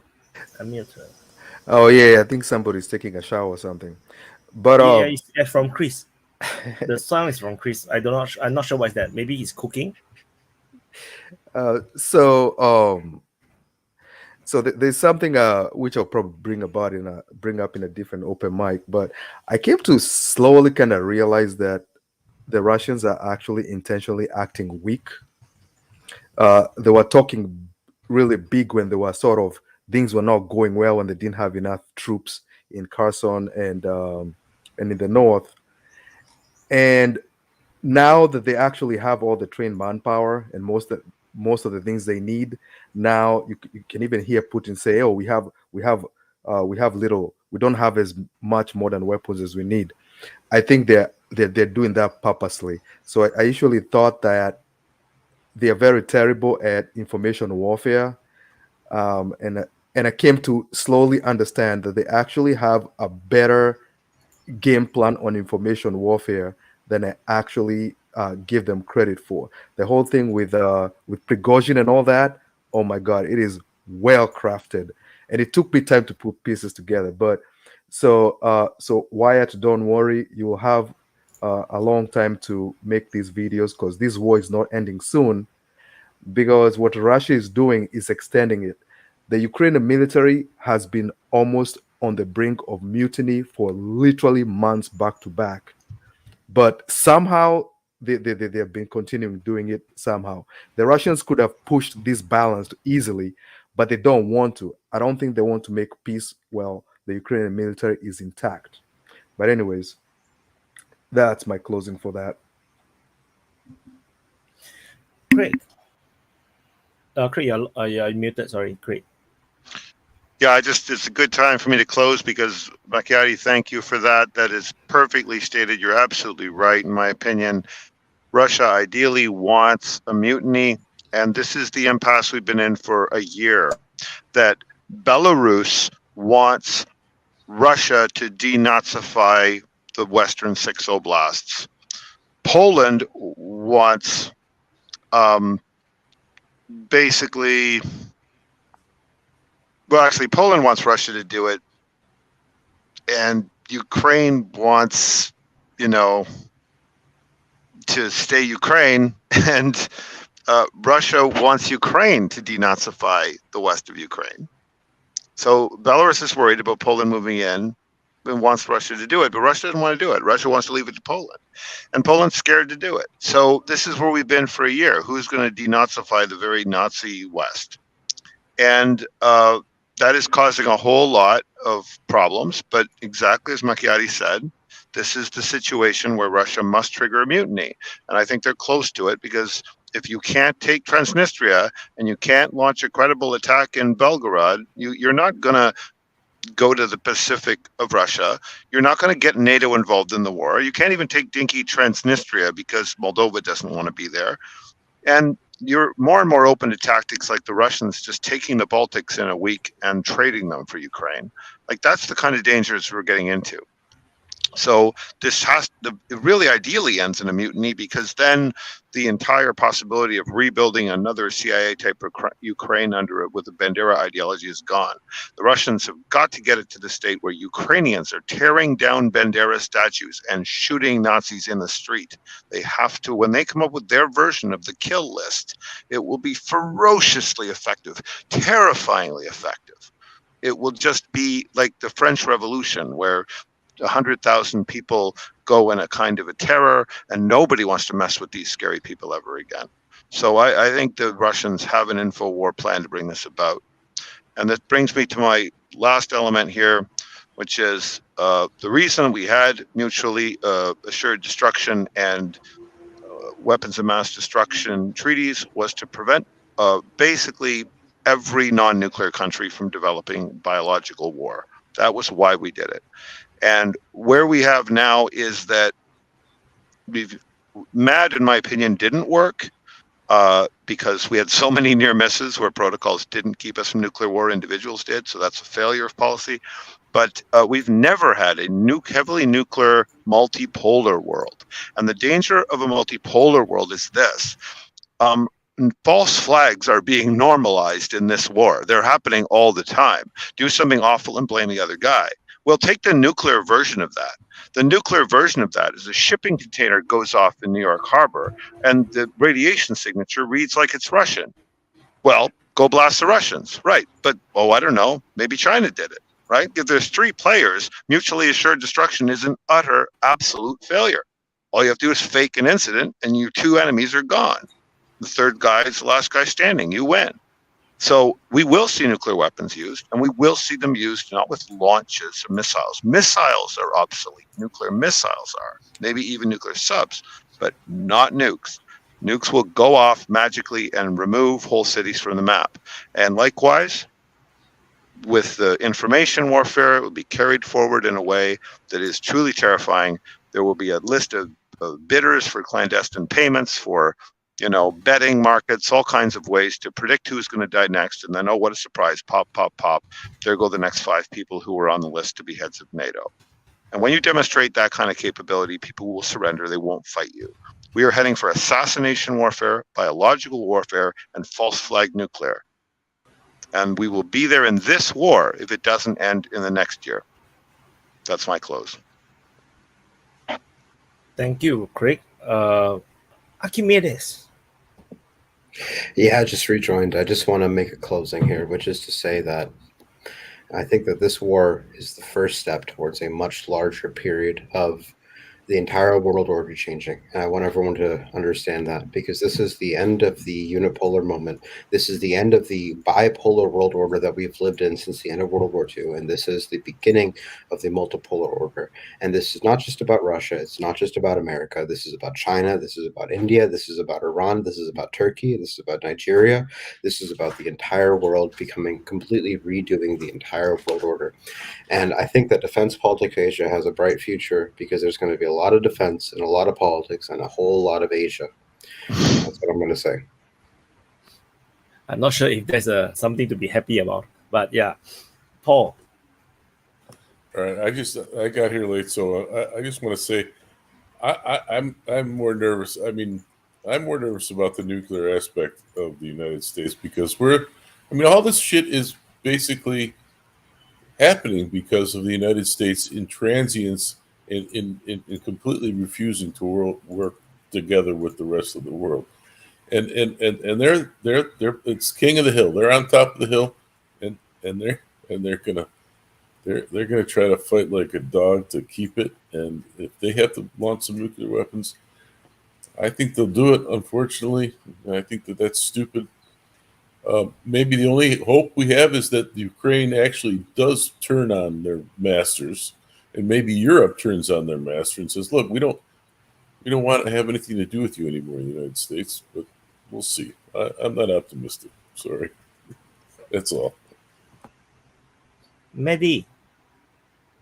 I wasn't chuckling at anything that was said. I was laughing at some troll in the chat.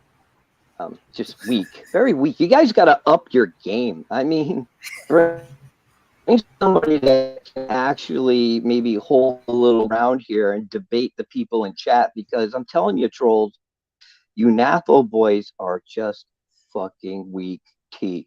There ain't enough sugar to cover your ass. Anyway, I want to close on this damn thing. And I've been saying this, and I wanted to close with it because there was a time I wanted to mention it earlier, and I wanted to get back to this. If you look at it in short term, it makes sense for the Ukrainians to do it, because that would block any type of Russian advance coming from the side of the Kherson, going over and now forcing them to pull troops back after they just basically showed that they moved troops from that area, going up to reinforce these attacks. That works short term, but now the very threat that the Russians said was the reason they pulled back to the other side is now gone. And not only that, it's ebbing. And not only that, they think that maybe the trickle will actually get lower. So the Ukrainians on the long term have screwed themselves over for a short-term game that if you gameplay it, it actually works in the Russians' favor, because now it makes it at least more acceptable to do a crossing down there, do some type of crossing operation. I've been preaching it since the beginning. I know that, but just understand, even without my blinders on, what I'm trying to say about this is that it's just changed the whole scope of what's going to happen in Kherson, or what can happen in Kherson. Vaughn. Yeah, I was just going to say my closing. I think the offensive was an abject failure. I think it shows a complete lack of any kind of skill on the part of the Ukrainians or NATO. I can't believe someone would send people in like that to attack a defensive line like that with the kind of lack of support they did. Since I don't know what happened and why that happened that way, I would say that's criminal. I think the Russians will just withdraw and basically allow the Ukrainians to advance into a trap along those low ground river valleys, and then they'll just kill them in there as they fall back, and they'll retake whatever they lost by falling back probably within the next month at the most. I mean, unless there's some big magic unit that's going to come out of anywhere and extend it longer, okay, 2 months, but I think within the next month, this offensive and all the units involved on the Ukrainian side will be gone. That's all. All right, thank you everyone for participating in the open mic episode 33. Sorry that it's not 5 hours because I'm trying to try different things, and it's a bit painful for me to do 5 hours if I'm actually trying to do a lot of additional work in the background. So thank you guys for joining, and thank you. Wyatt, thank you. Where Thank you, everybody. Like, subscribe, and share. Like the video, you fuckers. Defense politics Asia. All right. Okay. So yeah, that's it for the open mic episode 33, and which basically we talk everything Ukraine. This time around, we talk about the Ukrainian offensive, and what do we learn from it. So that's I think, yeah, very very focused. Sometimes we don't even talk about Ukraine at all. So I think the Ukrainian offensive just pull the focus back into Ukraine again. And I didn't do 5 hours because I just want to repeat again, because I wanted to try something different, and because the cost for editing is a bit high for 5 hours, and so far from what I can observe, the clipping it's a bit hard to break even, and it's not break even. No, the money issue is not the main thing, but the problem is we are not getting new subscribers through the small clips, and not much. In fact, some of them we even lose subscribers for some clips. So it's like, there isn't really an increase. So I want to try something different. I'm going to do a different style of editing. I will be doing it myself. Hopefully I can get it done in time, if I have the time to do. And so while people were talking, I'm also doing a rough time stamping of all the conversation, so that we know there is no wastage of time post-production to rewatch the whole thing again, to do time stamping. So this also allows quicker editing, because then I already know where what topic is during what time. And and I also know actively typing down who are the speakers who joined, so that I can also put it up on the description, because I have not been very timely in terms of adding in the timestamps and the speakers who have participated in every of the open mic. So I think I want to change things around. This is the main thing, and this is the main thing that is bugging me on a weekly basis. So, and I think 5 hours is a bit long. I think I'm quite sure some of the speakers really want to stay all the way, and when it's 5 hours, it's also very painful and time consuming for them. And on a weekly basis, I think it's very draining and time consuming. So I try not to do that as well. It's a bit draining for myself as well. And what's happening in the chat? So yeah, Singaporean accent. So you all want me to talk in the Singaporean accent? Then this is the Singaporean accent. I cannot add in the dialects or the Hokkiens or the Malay or Chinese words. If not, then you all don't understand what I'm talking about. It doesn't sound very different, right? It sounds more or less the same. Yeah, yeah, Singapore accent, I have to mix up the languages before you all will find it like cannot be understood. And yeah, then what else? I do not know what the argument is. Yeah. Uh, so there's a question about premiers. I know military summary use Premiere. I think Wit Union used to do that. I'm not sure if he's still doing that. Because I just saw the military summaries yesterday or the day before yesterday's when he happened to Premiere, and Premiere is a I'm not sure. I'm not sure what is the value add in the Premiere other than when I put it up, then I'm there to chit chat with you guys, and then people can do super chats and everything. But because the way how I do it, I tend to speed up the things. Try to I schedule some of the videos. In fact, yesterday's SIP was already published. It was unlisted. I only publish it officially. After some time. After the first video that was posted, which is the quick update. So yeah, this is to deal with the algorithm, because if not, then the different videos will actually cannibalize each other. So it's a kind of a disturbing thing. And yeah, so what else? I think that's about it. So anyway, thank you for watching the DPA Open Mic. Hopefully, let me get you guys can also later comment. Or for those that didn't watch live, comment below. Let me know what you think about keeping it to 3 hours. It's a bit short. It's a lot shorter. I think it's more easy to consume, and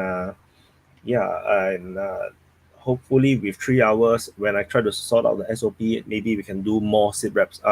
More open mics, because 5 hours, if you say we're going to do it twice a week, is undoable. It's just too much time. And main thing is the open mic takes so much time, and editing is expensive, and it doesn't really make money. So it's a bit difficult to do twice a week, unless we can change things around. Yeah, the main thing is the growth of the channel. I want the channel to grow so that we can have more audience. And yeah, I don't want to go around going around in circles. So thank you guys for watching. I go to do you all want to listen to the Dracu's music before disappearing? Anyway, I will go to drop the outro, and I will see you guys in the next update, which is a SIP wrap. I'll see you in the next update.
I don't mean kill, I mean just stand.